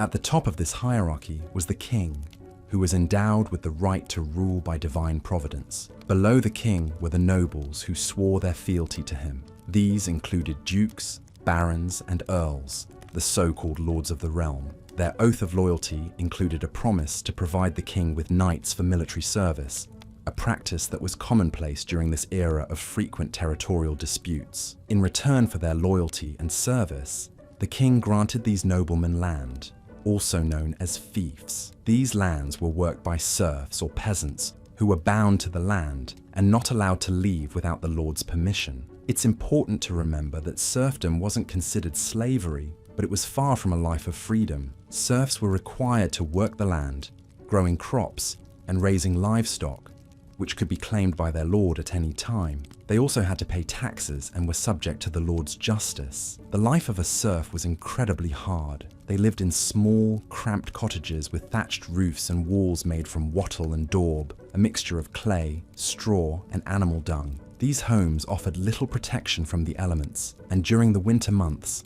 they could become unbearably cold. The majority of a serf's time was spent working the fields from dawn until dusk. The work was backbreaking, and there were no weekends or days off. Their diet was poor and monotonous, consisting primarily of pottage, a type of thick soup made from peas, beans, and onions. If they were lucky, they might have some cheese or a bit of bacon to add to their meal. But for most, the diet was vegetarian out of necessity, not choice. It was a time when the saying, "You are what you eat," took on a literal meaning, as malnutrition was rampant, leading to a host of health problems. In contrast, the life of a noble was one of relative luxury. They lived in castles or manor houses, fortified structures that provided protection and comfort. Their diet was varied and plentiful, with meats, fish, fruits, and vegetables regularly on the menu. In addition to their duties to the king, nobles also had responsibilities to their serfs, such as providing protection and ensuring justice was served. However, the application of justice was often skewed in favor of the nobility, with serfs receiving harsher punishments for the same crimes. Medieval society was deeply religious, with the Catholic Church playing a central role in people's lives. The Church dictated the calendar, with numerous saints' days and religious festivals, providing a break from the relentless toil of field work. These festivals also provided an opportunity for people to come together as a community, with feasting, drinking, and games. However, the Church also wielded significant power and influence, with bishops and abbots often acting as advisors to the king. The Church had its own system of law, known as canon law, which was used to regulate matters of faith and morality. This included everything from marriage and divorce to heresy and blasphemy. Those found guilty of breaking canon law could face severe punishments, including excommunication, which was a form of social and spiritual death. Yet, despite the hardships and challenges of life in the Middle Ages, people found ways to find joy and meaning. Music and dance were important forms of entertainment, with troubadours and minstrels traveling from town to town, singing songs and telling stories. Craftsmen took pride in their work, creating beautiful objects from wood, metal, and stone. And while their lives may have been short and often filled with hardship, the people of the Middle Ages also understood the importance of community, family, and faith. As you drift off to sleep, consider the stark contrasts of medieval life: the lofty castles and humble cottages, the rich feasts of the nobility and the simple pottage of the serfs, the stern justice of the Lord and the mercy of the Church. And remember that while the Middle Ages may seem a harsh and unforgiving time, it was also a period of great change and innovation, laying the foundations for the world we know today. As we delve deeper into the realities of life in the medieval times, we find ourselves in the heart of a bustling town. In contrast to the triumphant castles and serene countryside, these urban areas were crowded, dirty, and filled with the stench of human and animal waste. Sanitation was a concept still centuries away from being understood or implemented. Open sewers ran through the streets, where rainwater was the only method of cleaning. People often tossed their waste out of their windows, adding to the squalor. This was a far cry from the cleanliness and hygiene we enjoy in the modern world. Diseases were rampant and often deadly in these conditions. The Black Death, or the bubonic plague, was the most infamous. It swept through Europe in the 14th century, killing millions. Yet it was far from the only danger. Smallpox, measles, influenza, and typhoid were all common and devastating without modern treatments or understanding of disease transmission. Medicine was a blend of superstition, herbal remedies, and prayers. The idea of germs and the necessity of cleanliness in preventing illness was simply not understood. In addition to disease, the risk of injury was always present. In a society without safety regulations, accidents were frequent.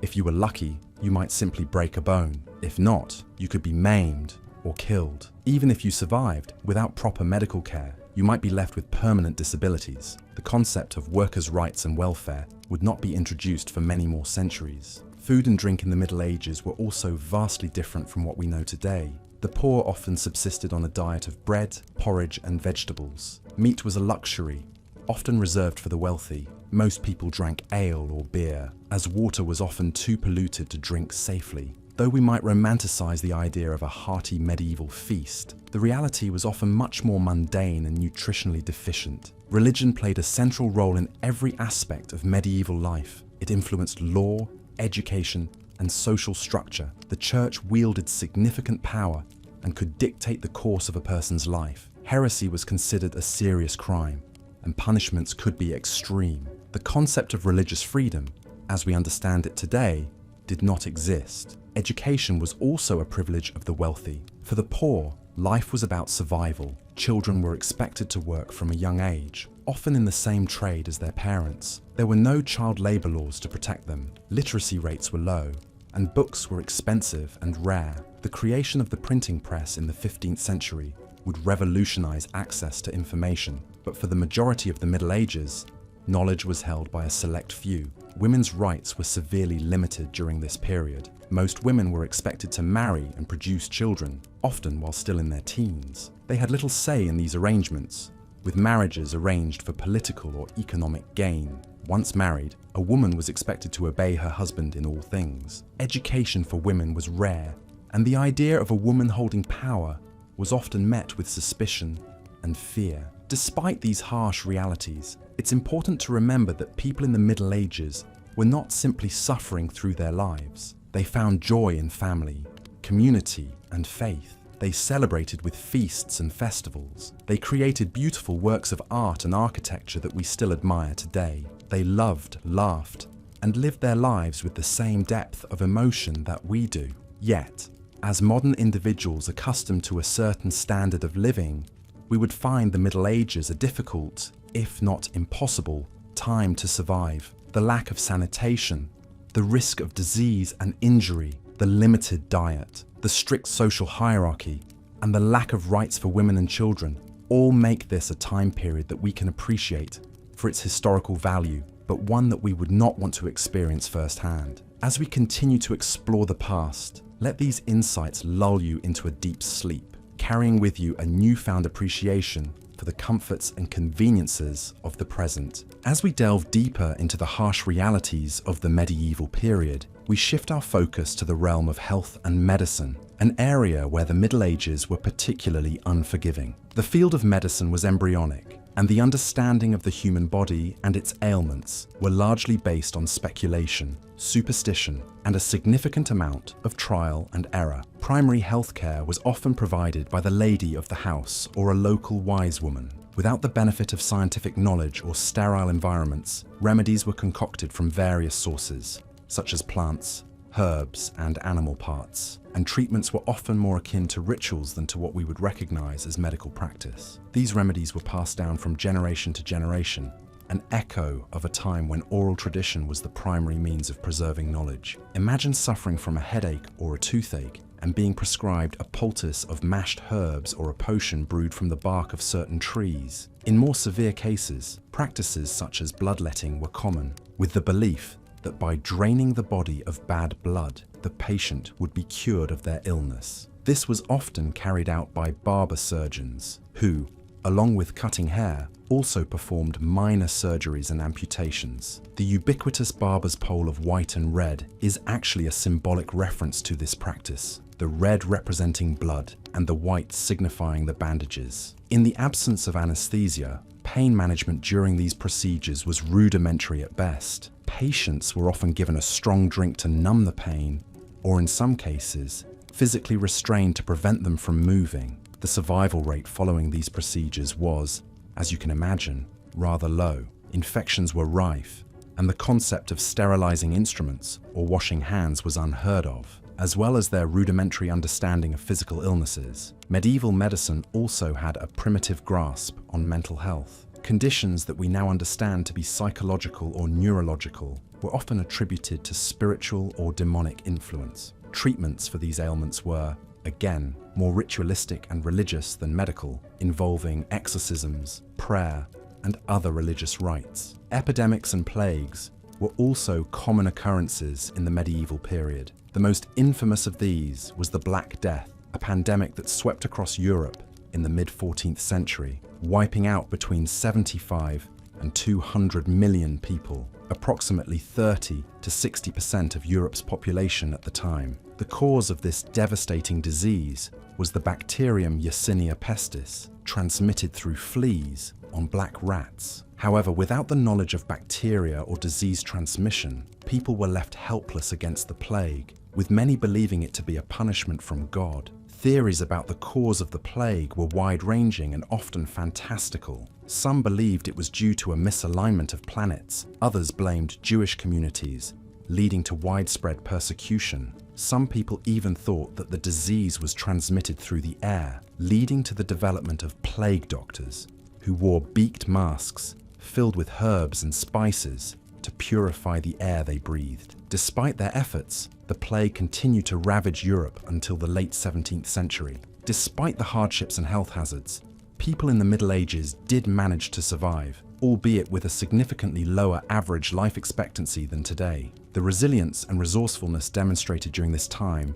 laid the groundwork for many of the advancements in medicine and healthcare that we benefit from today. As we close this section of our journey, it is important to remember that while the Middle Ages were undoubtedly challenging, they also represented a time of remarkable human endurance and innovation. Life was not easy, but it was not impossible either. And as we venture further into the past, we continue to learn more about our ancestors' struggles and triumphs, and how they shaped the world we live in today. Stay with me, dear listener, as we continue our journey into the past. As we peel back the layers of history, we learn more about the resilience of our ancestors, the challenges they faced, and the world they shaped for us to inherit. Sleep well, and dream of a time when kings and queens ruled, knights jousted, and the world was a tapestry of mystery and wonder. Now let us turn our attention to the daily life of a medieval serf, the lowest-ranking member of the feudal system. The life of a serf was filled with hardships and toil, a far cry from the romanticized notions of chivalry and courtly love that so often characterize our understanding of the Middle Ages. The day of a medieval serf began with the crowing of a rooster. Well before the sun rose, they were required to work long hours in the fields, starting early in the morning and ending late in the evening. The labor was grueling and the hours long, as the serfs were responsible for tilling, planting, and harvesting the crops that would sustain the entire manor. A serf's diet was humble and monotonous. They mainly consumed dark bread made from rye or barley, pottage, a type of thick soup made from grain, peas, or lentils, and ale. Meat was a luxury, seldom enjoyed. Instead, the serfs supplemented their diet with vegetables from their garden plot, and occasionally fish from the local river or stream. In terms of shelter, a medieval serf's home was simple and rudimentary. It was often a one-room structure made of wattle and daub, with a thatched roof. Inside, there were few furnishings: a rough-hewn table, some stools, perhaps a chest for storing clothes and valuables. There was no glass in the windows, and the floor was simply the bare earth, covered with straw or reeds for insulation. Despite the hardships they faced, serfs had a rich cultural life. They celebrated the changing of the seasons and the agricultural calendar with festivities and feasts. Music, dance, and storytelling were also an integral part of their lives. For serfs, the church was the center of community and spiritual life. They were obliged to attend Mass every Sunday and on holy days, providing them a respite from their labor. Religion offered them hope for a better life in the hereafter, and the church acted as a unifying force, binding the community together. However, serfdom was not a static condition. There were different ways in which a serf could gain freedom. Some bought their way out of serfdom, while others were set free by their lords as a reward for exceptional service. In some cases, a serf could also gain freedom by escaping to a city and living there for a year and a day without being claimed by their lord. The life of a serf was a life of unending toil and hardship. However, it was also a life of community, of shared experiences, of resilience in the face of adversity. It's important to remember that despite the challenges they faced, medieval serfs were not merely passive victims of their circumstances. They found ways to survive, to create joy, to forge connections with their fellow serfs, and to carve out a sense of identity amidst the constraints of their status. As we conclude this section, let us reflect on the resilience of these individuals who lived in a time so different from our own. Let us also remember that the strength of the human spirit is not confined to any particular era or social class. It is a universal quality, as timeless as history itself. As you drift off to sleep, bear in mind the strength of the serfs, who in the face of adversity found ways to survive, to create joy, and to forge connections. In the next section, we'll explore the role of women in medieval society, a topic that is often overlooked in historical narratives. The story of medieval women is a story of resistance and resilience, of navigating a world that offered them limited freedoms. But for now, let the gentle rhythms of the serf's life lull you into a deep and restful sleep. Let us now venture into the realm of medieval occupations, jobs, and trades. The work that people undertook during this period was often backbreaking and monotonous. The majority of people in the medieval period were peasants, and their lives were dictated by the seasons and the demands of the land. A peasant would rise with the sun and work until it set. Their primary occupation was farming, and the majority of their time was spent tending to the fields. The work was grueling, with long hours spent ploughing, planting, and harvesting. The tools were primitive, and the work was done mainly by hand. The physical demands of this lifestyle were immense, requiring a level of endurance and resilience that many of us in the modern world would struggle to match. A peasant's life was also one of servitude. They were tied to the land and to the lord who owned that land. In return for the right to live on and work a piece of land, a peasant owed their lord a portion of their produce and their labor. This might mean helping to repair the lord's castle or providing a certain amount of grain each year. The peasant was also obliged to grind their grain at the lord's mill and to purchase goods from the lord's market. These obligations were not negotiable and failure to meet them could result in punishment or even eviction. For those who lived in towns and cities, life was somewhat different. Here, the medieval economy was dominated by guilds. These were associations of artisans and merchants who controlled the practice of their craft in a particular town. To become a member of a guild, a person would first serve as an apprentice, learning the skills of the trade under the supervision of a master. After several years of training, the apprentice would become a journeyman and could work for wages. Finally, after proving their skill and knowledge, a journeyman could become a master and open their own workshop. Craftsmen worked long hours, often from dawn until dusk. They produced everything from clothes and shoes to furniture and tools. The work was skilled, but also repetitive and physically demanding. A blacksmith, for example, would spend hours each day hammering iron into shape. A weaver would work at their loom, creating cloth from raw wool or flax. A baker would rise before dawn to prepare bread for the day. Like peasants, craftsmen were also subject to various obligations and restrictions. They were required to pay fees to their guild and to adhere to its rules and regulations. These might dictate the quality of goods that could be produced, the prices that could be charged, and the hours that could be worked. Craftsmen were also subject to the laws and taxes of the town or city in which they lived. Even those in positions of power and privilege faced their own challenges. The nobility, for example, were obliged to provide military service to the king. This could mean leading troops into battle, or providing soldiers and equipment for the king's campaigns. Nobles were also expected to administer justice, collect taxes, and manage the lands and people under their control. These responsibilities required a level of skill and judgment that was not easily acquired. The life of a monk or nun was also far from easy. Monastic life was governed by strict rules and routines. Monks and nuns were required to pray at regular intervals throughout the day and night, and to engage in manual labor. They were also expected to live a life of poverty, chastity, and obedience. The physical demands of this lifestyle, combined with the mental and spiritual discipline it required, made it a challenging path to follow. So, in conclusion, life in the medieval period was not easy.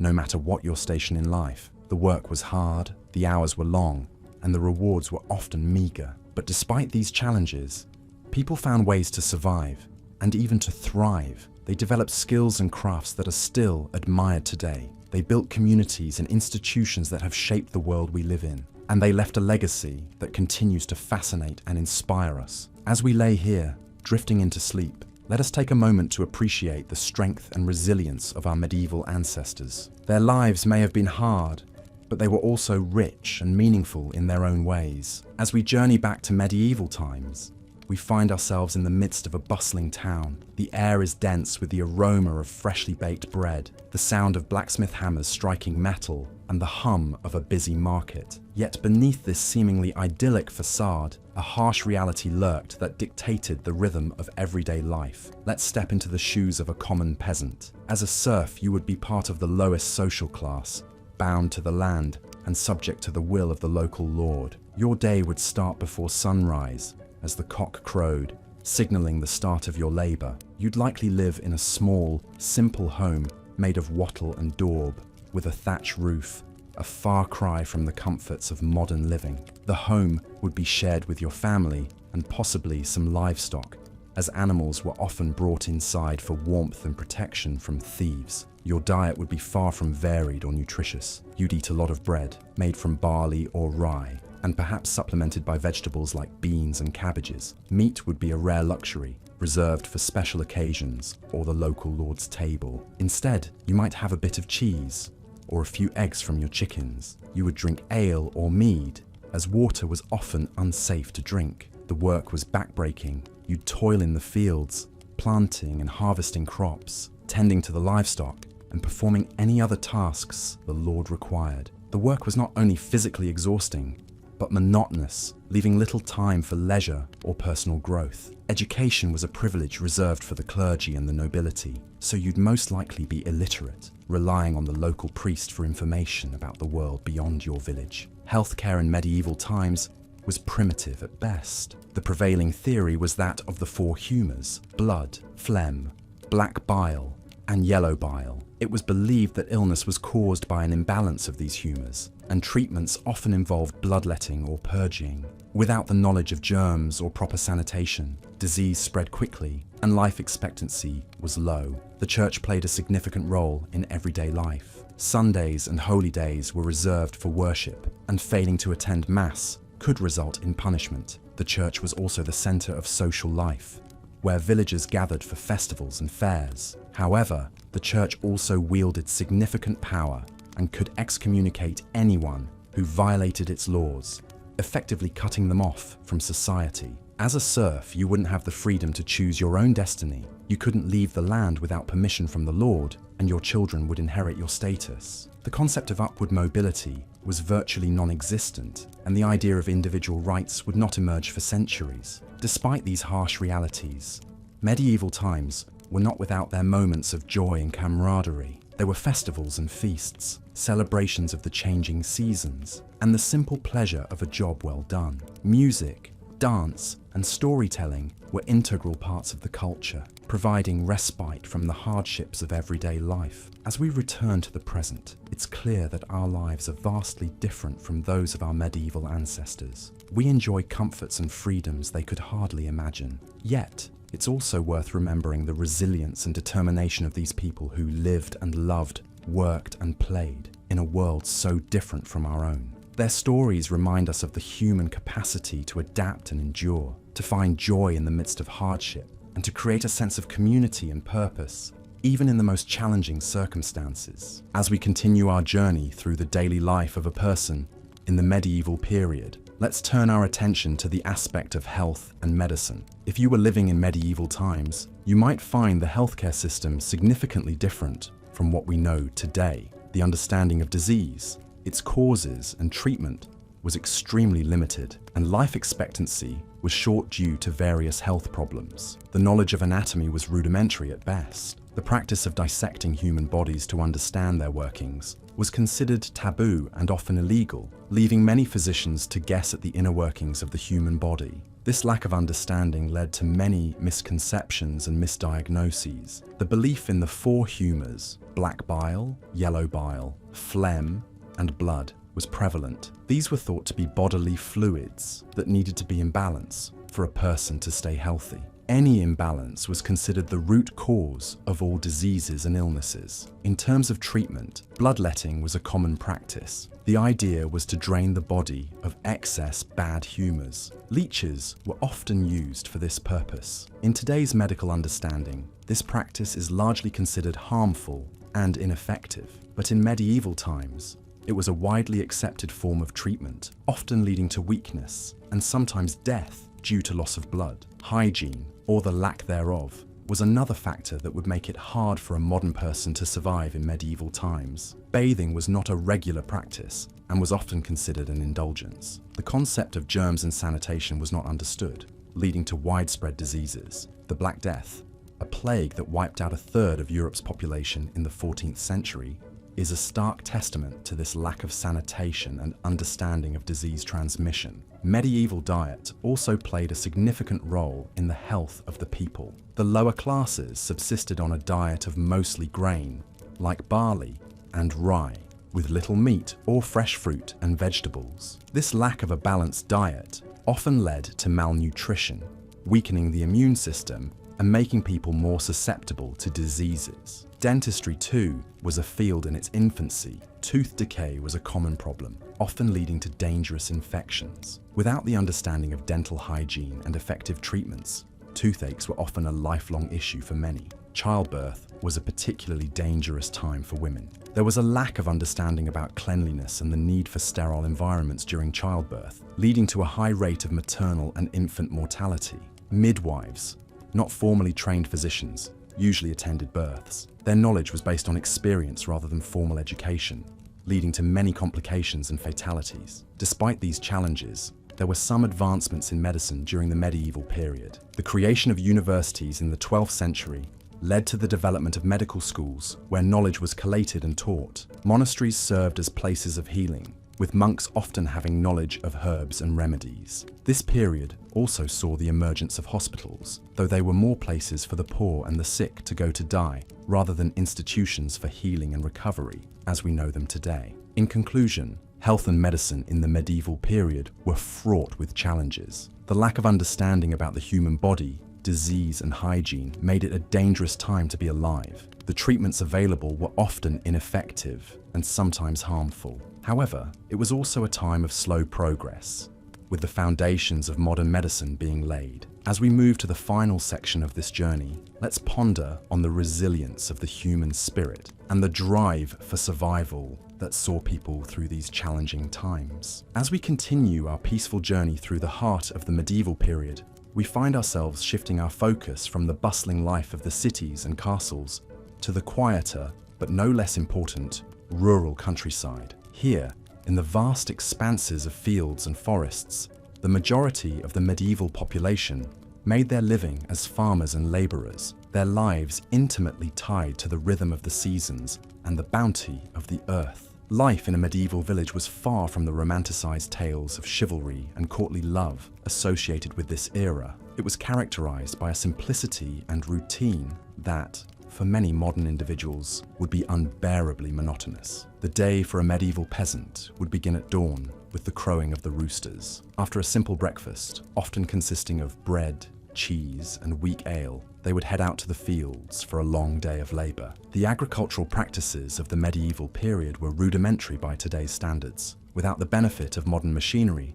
every task was performed by hand. Ploughing, sowing, weeding, and harvesting were all physically demanding activities that required strength, endurance, and a great deal of patience. Despite their hard work, the yield from their labour was often meagre. Poor soil quality, unpredictable weather, and rampant crop diseases meant that failure and famine were constant threats. The diet of a medieval peasant was similarly austere. They subsisted primarily on a diet of bread, porridge, and vegetables, with occasional small amounts of cheese and meat. The monotony of their diet was occasionally broken by the availability of seasonal fruits, nuts, and berries. However, these were often preserved for the winter months when food was scarce. Health and hygiene were another area where the medieval period fell short by modern standards. Without understanding the principles of germ theory and sanitation, illness was rampant and often deadly. Child mortality rates were high, and life expectancy was low. Common ailments like toothaches, colds, and digestive issues were often treated with a mix of folk remedies and superstition. More serious illnesses, like the plague, could wipe out entire communities. Despite these hardships, the life of a medieval peasant was not without its small joys and comforts. The village was a close-knit community where everyone knew each other, and social activities like dances, feasts, and fairs provided much-needed relief from the daily grind. The church, too, was a central part of village life, providing spiritual comfort and a sense of order in a world that was often chaotic and unpredictable. The medieval period was also a time of innovation and progress in many areas. Advances in technology, such as the heavy plough and the horse collar, made farming more efficient. The establishment of guilds and the development of trade routes helped stimulate economic growth. The construction of cathedrals, castles, and universities reflected the period's artistic and intellectual achievements. Yet, for all its progress, the medieval world was a place of profound inequality. The feudal system, which governed social and economic relations, was heavily weighted in favour of the nobility and the clergy. Peasants had few rights and little opportunity for social mobility. Their lives were defined by their labour, and their status was determined by their birth. Reflecting on the realities of life in the medieval period, it's easy to understand why we, as modern individuals, might find it difficult to last a day in this era. The physical demands, the lack of comfort, the constant uncertainty. These challenges would test even the most resilient among us. Yet there is also a certain beauty in this simplicity, a reminder of the resilience and adaptability of the human spirit. As we drift further into the tranquil embrace of sleep, let us carry with us this sense of gratitude for the comforts and conveniences of our modern life, and a newfound appreciation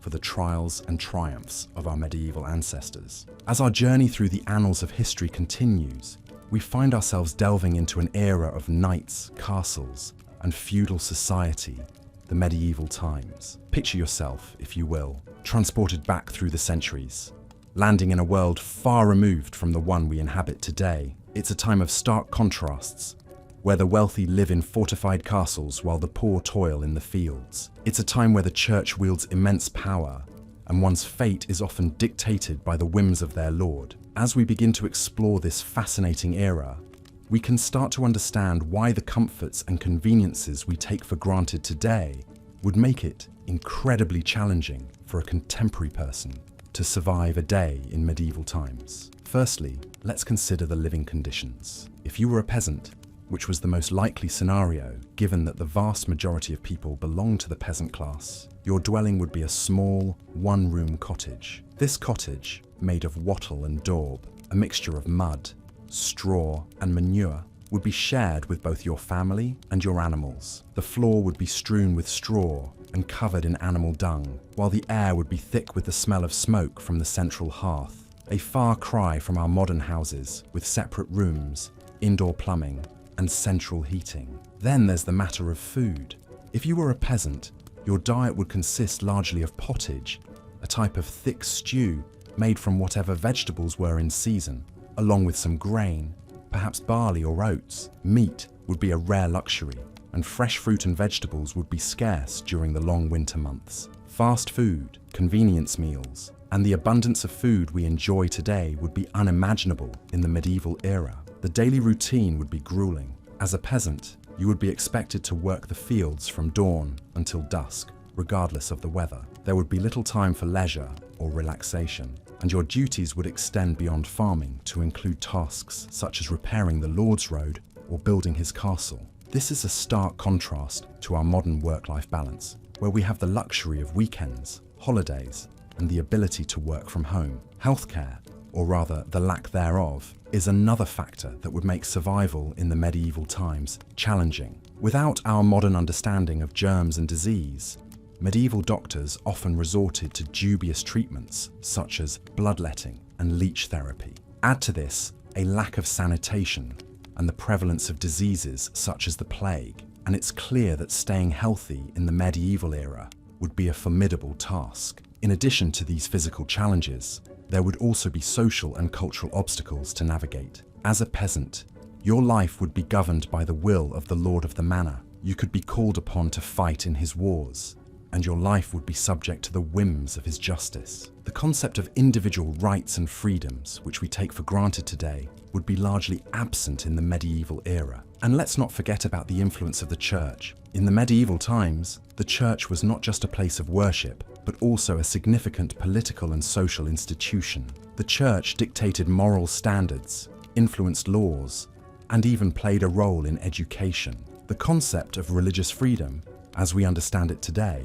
would be alien in this context. Lastly, consider the lack of technological conveniences. Without electricity, there would be no lighting after sunset except for candles or oil lamps. There would be no telephones, no internet, no cars or trains, and certainly no smartphones or computers. Even simple tasks such as washing clothes or preparing food would be labor-intensive and time-consuming. In conclusion, while the medieval era is a fascinating period to study, it's clear that the harsh living conditions, the lack of modern conveniences, and the rigid social structures would make it incredibly difficult for a person from our time to survive a day in this era. But as we continue to delve deeper into this period, we'll gain a greater appreciation for the resilience and ingenuity of our ancestors, who not only survived, but thrived in these challenging times. So, as you drift off to sleep tonight, spare a thought for our medieval ancestors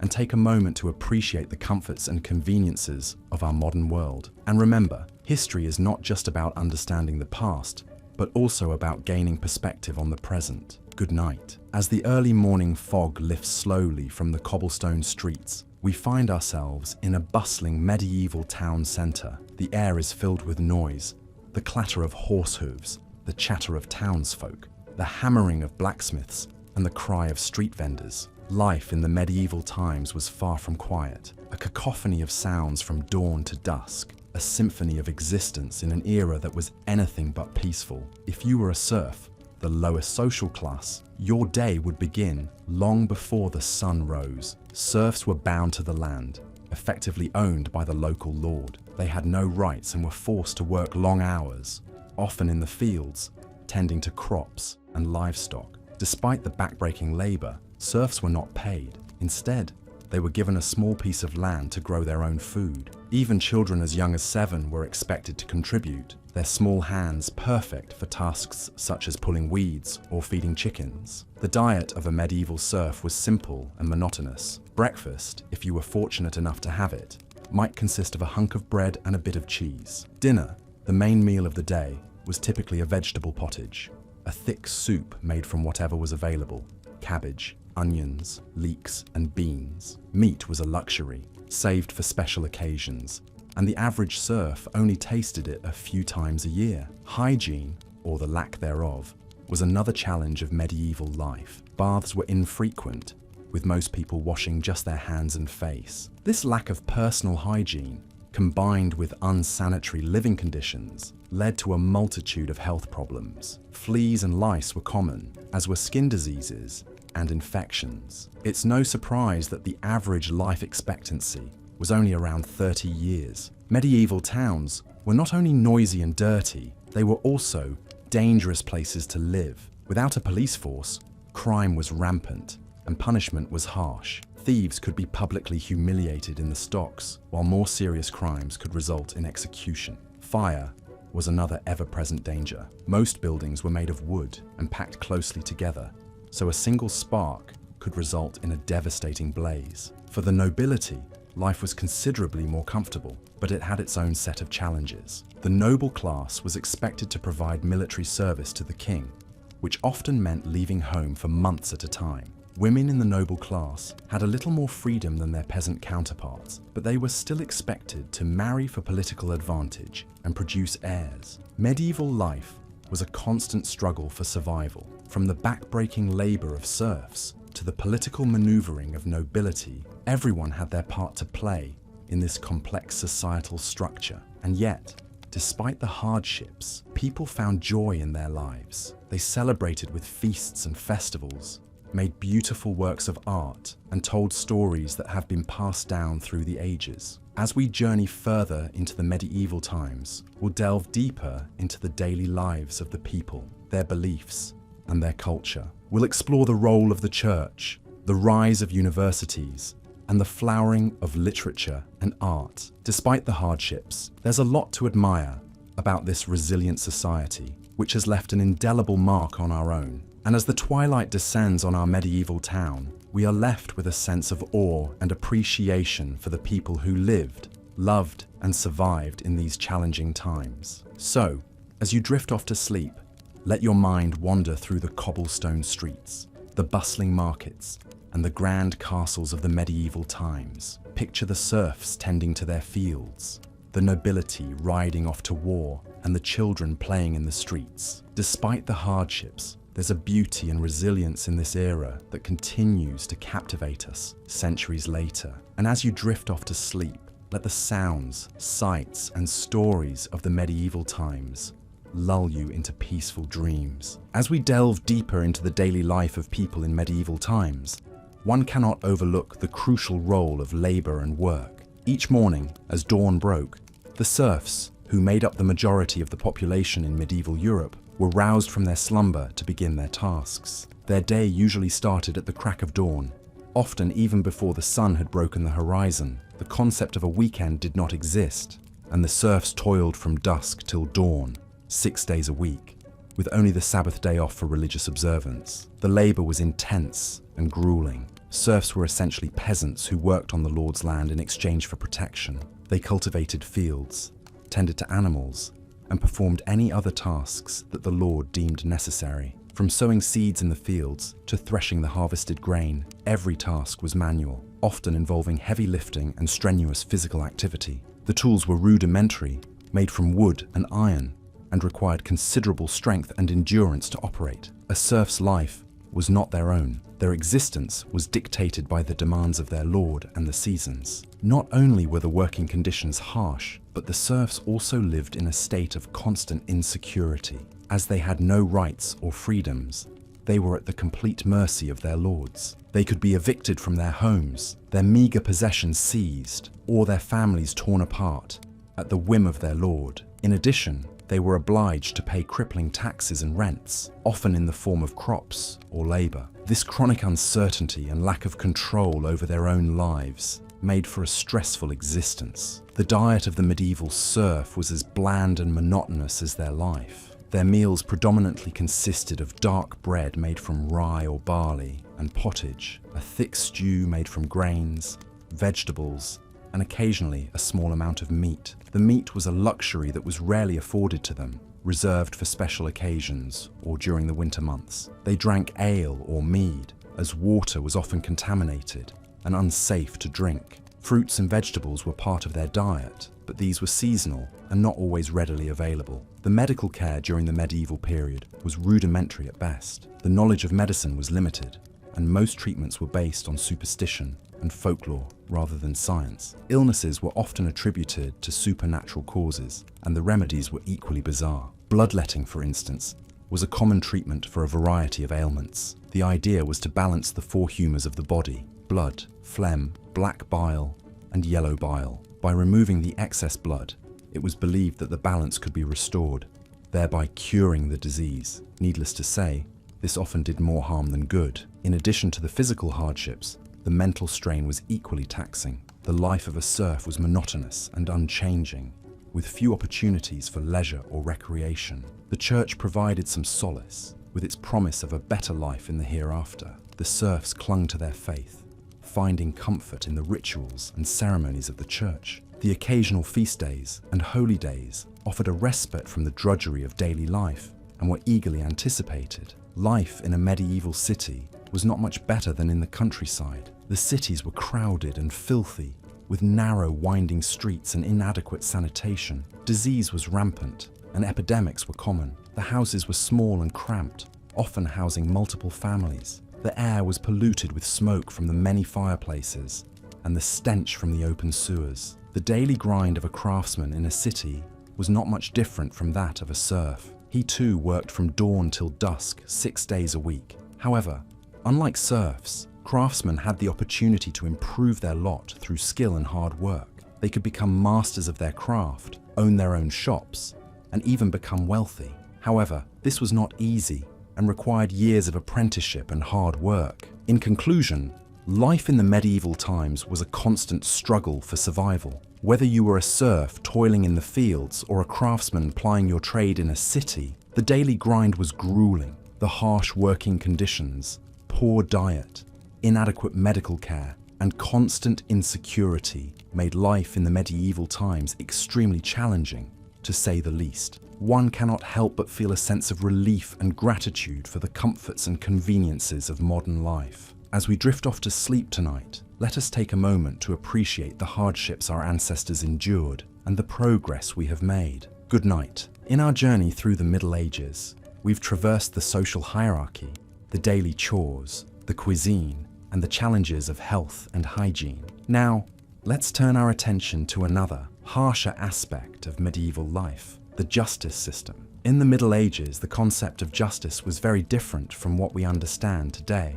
Modern legal systems are built on the principle of innocent until proven guilty. But in medieval times, things were quite the opposite. The burden of proving innocence often fell on the accused, and failure to do so could result in severe punishment. Witch trials are perhaps the most infamous example of medieval justice, but they were by no means the only form of trial. Trial by combat, trial by ordeal, and compurgation were all methods employed, each one more terrifying than the last. Trial by combat, for example, was exactly as it sounds. The accused and the accuser would fight, and God would supposedly grant victory to the innocent party. It's not hard to imagine how this system could be easily manipulated by those with strength or fighting skill. Trial by ordeal was similarly gruesome. The accused would be subjected to a physically painful or dangerous task, such as carrying a hot iron for a certain distance, or retrieving a stone from a pot of boiling water. If their wounds healed cleanly within a set time, they were considered innocent. If not, they were guilty. This method was based on the belief that God would intervene on behalf of the innocent, a notion that seems dangerously naive to us now. Compurgation, on the other hand, required the accused to swear an oath of innocence, backed by a group of oath helpers, who who would vouch for their honesty. This method relied heavily on one's reputation within the community and could be easily skewed by personal bias. Punishments for crimes varied widely, from fines to corporal punishment to death. The severity of the punishment often depended on the social status of the accused and the nature of the crime. For instance, a nobleman might be fined for a crime that would earn a peasant a whipping or worse. Beyond the legal system, violence was a common part of everyday life in the Middle Ages. Raids and skirmishes were frequent, and personal safety was far from guaranteed. The lack of a centralized police force meant that people had to take their safety into their own hands, often leading to brutal reprisals and cycles of violence. And then there were the wars. The Middle Ages were a time of near constant conflict, from the Crusades to the 100 Years' War. These wars were not only deadly, but also incredibly disruptive to everyday life. They could lead to food shortages, displacement, and widespread destruction. In addition to these physical hardships, the psychological toll of living in such uncertain times cannot be understated. The constant threat of violence, the fear of accusation, and the general unpredictability of life would have been incredibly stressful. It's hard to imagine getting a good night's sleep under such conditions. Despite these hardships, people in the Middle Ages found ways to adapt and survive. They developed systems of mutual aid and protection, like guilds and confraternities. They sought solace in religion and found joy in festivals and feasts. But even so, it's clear that life in the Middle Ages was far from easy. The harsh realities of medieval justice, the ever-present threat of violence, and the psychological stress of living in such a time would be enough to challenge even the hardiest of souls. It's a stark reminder of how far we've come, and a testament to the resilience of the human spirit. As we close this chapter, let's take a moment to appreciate the relative comfort and security of our modern lives. While we still face challenges and uncertainties, they pale in comparison to the trials of medieval times. So, as you drift off to sleep, be grateful for the peace and safety of your own bed, and for the progress that has been made over the centuries. Good night. In our exploration of life in the medieval times, we now come to the matter of law and order, a topic that further underscores why a modern individual might find survival difficult in this era. The legal system of the Middle Ages was quite different from the one we are familiar with today. Rather than being a unified, codified structure, it was a patchwork of local laws and customs, overlaid with the edicts of lords, kings, and the church. This system was often arbitrary and harsh, reflecting the harsh realities of medieval life. In many ways, the medieval legal system was a reflection of the feudal system that dominated the political landscape. Lords had wide-ranging powers over their vassals and serfs, including the right to administer justice and punish crimes. They often acted as judge, jury, and executioner, and their decisions could be influenced by personal biases or vendettas. Moreover, justice was often meted out in public spectacles designed to deter others from committing crimes, a far cry from our modern ideas of due process and the right to a fair trial. In addition to this, there were a number of punishments and penalties that could be imposed for various crimes, many of which were incredibly harsh by today's standards. For example, thieves could be branded or mutilated, while murderers might be sentenced to death by hanging or beheading. Even lesser offences, such as slander or defamation, could result in public humiliation or corporal punishment. And while we're on the topic of crime, let's not forget about the concept of trial by ordeal. This was a practice whereby the accused was subjected to a physically dangerous or painful test to determine their guilt or innocence. The idea was that God would intervene to protect the innocent and punish the guilty.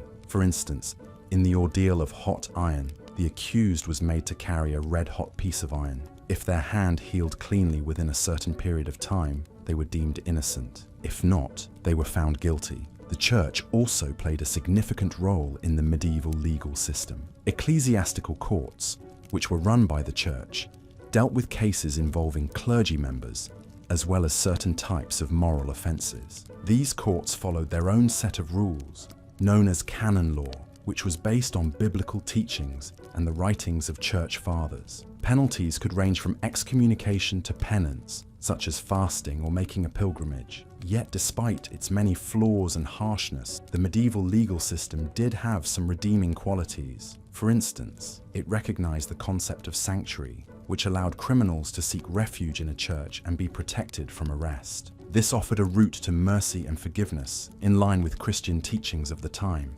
Moreover, the system also laid the groundwork for many of the legal principles and institutions that we take for granted today. For example, the Magna Carta, a landmark document signed in 1215, established the principle that the king was subject to the law, not above it. This marked a significant step towards the rule of law, a concept that is central to our modern legal system. So, while the medieval legal system was undoubtedly harsh and unpredictable, it was also a product of its time, reflecting the social norms and religious beliefs of the period. And while most of us would undoubtedly struggle to navigate its complexities and deal with its brutalities, it's also worth remembering that it was part of a broader historical process, one that eventually led to the development of more fair and equitable systems of justice. It's a reminder that, for all its brutality and unfairness, the past can also be a source of learning and growth. In our next section, we'll delve into the world of medieval warfare, another aspect of life in the Middle Ages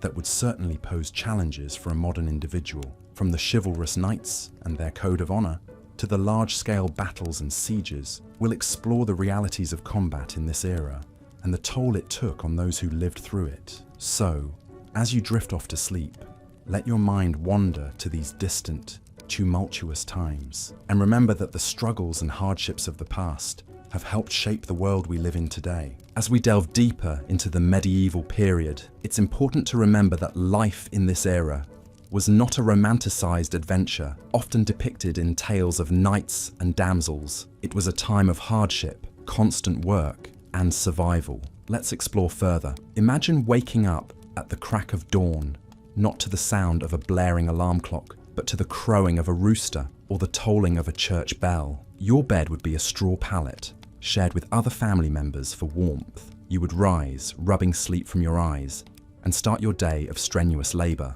This would be your daily routine, 7 days a week. There were no weekends, holidays, or vacations in medieval times. The concept of leisure time was alien, and the day was strictly divided into periods of work, prayer, and sleep. Most people in medieval times were peasant farmers, living in small rural communities.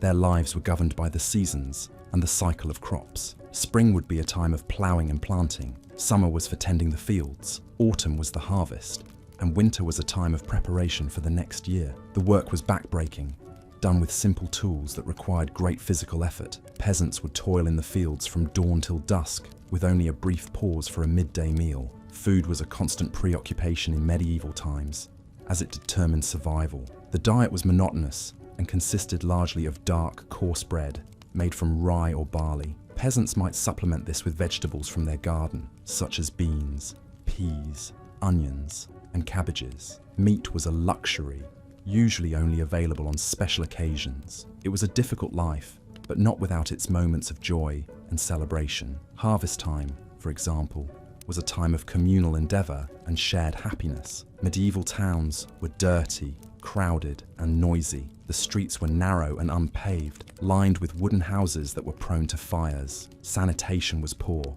with waste often thrown into the streets or into open pits. Diseases were common, with outbreaks of plague and other illnesses regularly decimating the population. Despite these challenges, towns were also vibrant places, filled with a variety of trades and crafts. There were blacksmiths, bakers, tailors, carpenters, and many others, all contributing to the bustling economy of the town. In medieval times, the church was a central part of everyone's life. It provided a moral framework and a sense of community. It offered hope and solace in a harsh world, with the promise of eternal life in heaven. The church controlled many aspects of daily life, including education. Most people were illiterate, and the few who could read and write were usually members of the clergy. Medieval medicine was a mixture of superstition, herbal remedies, and religious belief. Doctors were rare and expensive, so most people relied on the local wise woman or herbalist for treatment. Many diseases and injuries were beyond the understanding and capability of medieval medicine, leading to high rates of mortality. Warfare was a constant threat in medieval times. Knights and soldiers were highly trained in combat, but the majority of fighting men were ordinary peasants, called up to serve their lord in times of conflict. Battles were brutal and bloody affairs, with no concept of human rights or the treatment of prisoners. Despite the hardships and dangers of medieval life, people found ways to enjoy themselves. There were festivals and feasts, dances and games. Music and storytelling were important parts of culture, offering an escape from the harsh realities of life. The medieval world was also a deeply spiritual one, with a strong belief in the supernatural. People believed in witches, fairies, and other magical beings, and these beliefs were often intertwined with religious ones. In conclusion, life in medieval times was tough and challenging. It was a world of hard work, simple pleasures, and constant dangers. But it was also a world of community, spirituality, and resilience. Despite all the hardships, people found ways to survive and even thrive. It's a testament to the human spirit that even in the harshest of times, people found ways to create beauty and meaning. So, as you drift off to sleep, remember the resilience and strength of our medieval ancestors, and let their stories inspire you. Now we delve into the judicial system of the medieval era, a topic that always seems to intrigue the curious minds of historians and enthusiasts alike. It was a time where the rule of law was rather different from what we know today. The very concept of innocent until proven guilty was almost foreign, and the methods for determining guilt were, quite frankly, bizarre and sometimes brutal. In the absence of any advanced scientific methods to investigate a crime, medieval societies relied on superstition and divine intervention to dispense justice. The concept of trial by ordeal was widely used in these times. If an individual was accused of a crime, they had to undergo a physically challenging, sometimes life-threatening task to prove their innocence. The ordeal could involve carrying a red-hot iron bar, plunging a hand into boiling water, or even sinking or floating in a body of water. The latter based on the belief that water, being a holy substance, would reject a guilty person, causing them to float. The medieval judicial system also heavily relied on compurgation, a process where an accused person could swear an oath of innocence, backed up by a group of oath helpers. These individuals, usually friends, family, or community members, would essentially vouch for the accused's character. If the accused was able to assemble enough oath helpers, they could potentially be acquitted of the crime they were charged with. However, the reliability of such a system is questionable, as biases and personal relationships could easily influence the outcome. Feudal lords, who had been given land by the king, were often responsible for maintaining law and order within their territories. They held their own courts and meted out punishments as they saw fit. This could mean a lack of consistency in sentencing, with punishments varying greatly from one region to another, and the possibility of a lord's personal biases affecting the outcome. Punishments in the medieval era were usually severe and public, designed to deter potential criminals. The stocks, the pillory, and public floggings were common forms of punishment for minor offences. For more serious crimes, the guilty were subjected to hanging, beheading, or being burned at the stake. Despite the harsh and often unpredictable nature of the medieval judicial system, there was an attempt to establish a more uniform system of law in the 12th century.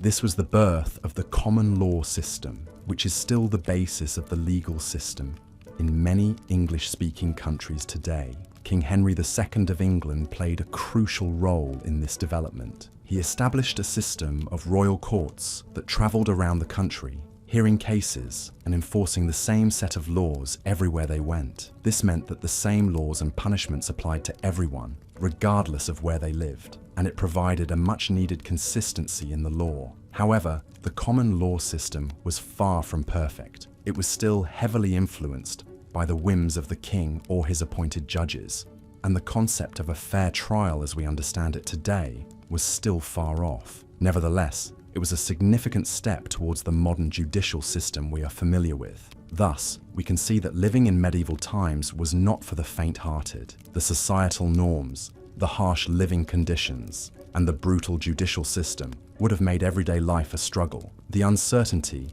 and unpredictability of the law, combined with the heavy reliance on superstition and divine intervention, would have added a constant sense of dread and fear. The medieval era was indeed a time of darkness and hardship, but it was also a time that laid the foundations for many aspects of our modern society. The development of the common law system, despite its flaws, was a crucial step towards the establishment of a fair and consistent judicial system. As we close our eyes and drift off to sleep, we can appreciate the comforts and conveniences of our modern lives. We can feel grateful for the progress we've made as a society and look forward to a future where justice is not determined by the heat of an iron bar or the depth of a body of water, but by the strength of evidence and the pursuit of truth. As the day in the life of a medieval person continues, the sun reaches its zenith, casting long, dark shadows across the cobblestone streets. The medieval town is at the height of its hustle and bustle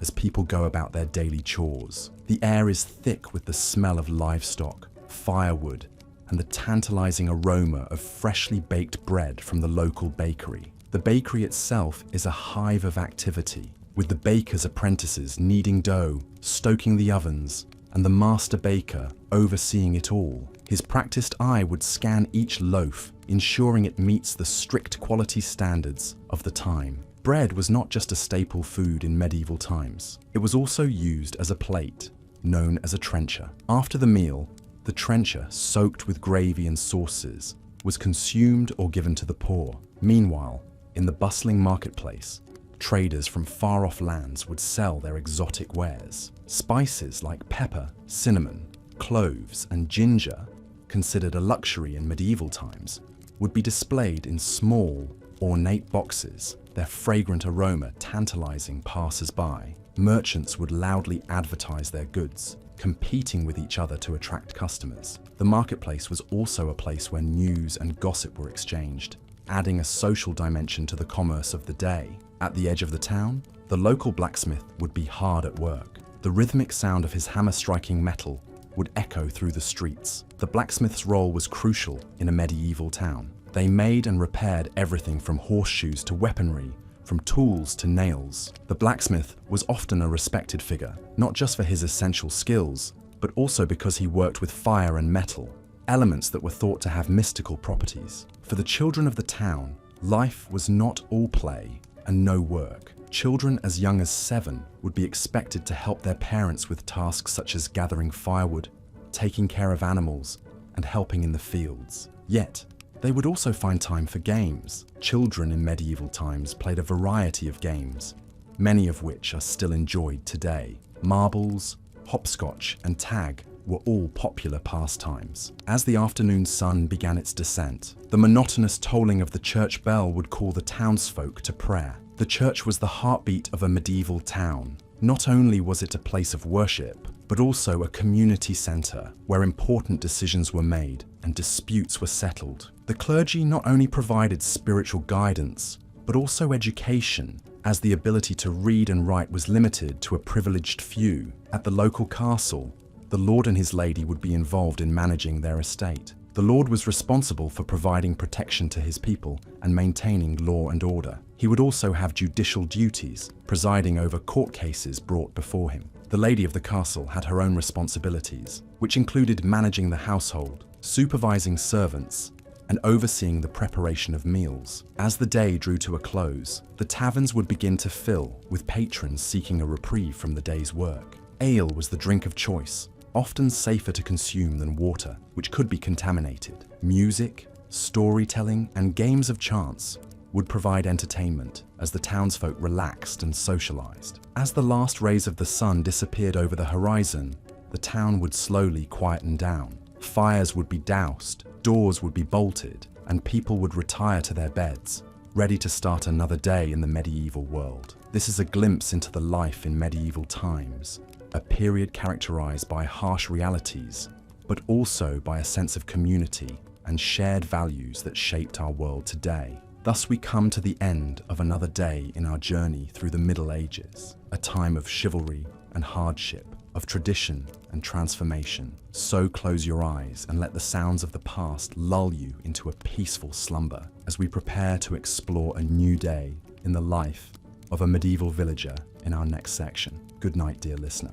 As we continue our exploration of daily life in the medieval times, we now turn our attention to the often harsh and challenging living conditions. The comforts of modern life that we take for granted would be far from possible in the medieval era. In medieval times, most people lived in small, rural villages. The houses were typically made of wattle and daub, a mixture of sticks and mud. The roofs were thatched with straw or reeds. These humble dwellings provided some protection from the elements, but they were far from comfortable. There were no glass windows, only shutters that could be closed to keep out the cold. The floors were simply compacted earth, covered in straw to provide some insulation. Within these homes, families lived in close quarters. Privacy was a luxury few could afford. In most cases, the entire family would sleep in the same room, often in the same bed. Furniture was sparse, consisting of a table, perhaps a few benches or stools, and a chest for storing belongings. Life was dictated by the rhythms of nature. People rose with the sun and went to bed when it set. They ate what they could grow or raise themselves. The diet was predominantly plant-based, with a heavy reliance on grains. Bread was the staple food,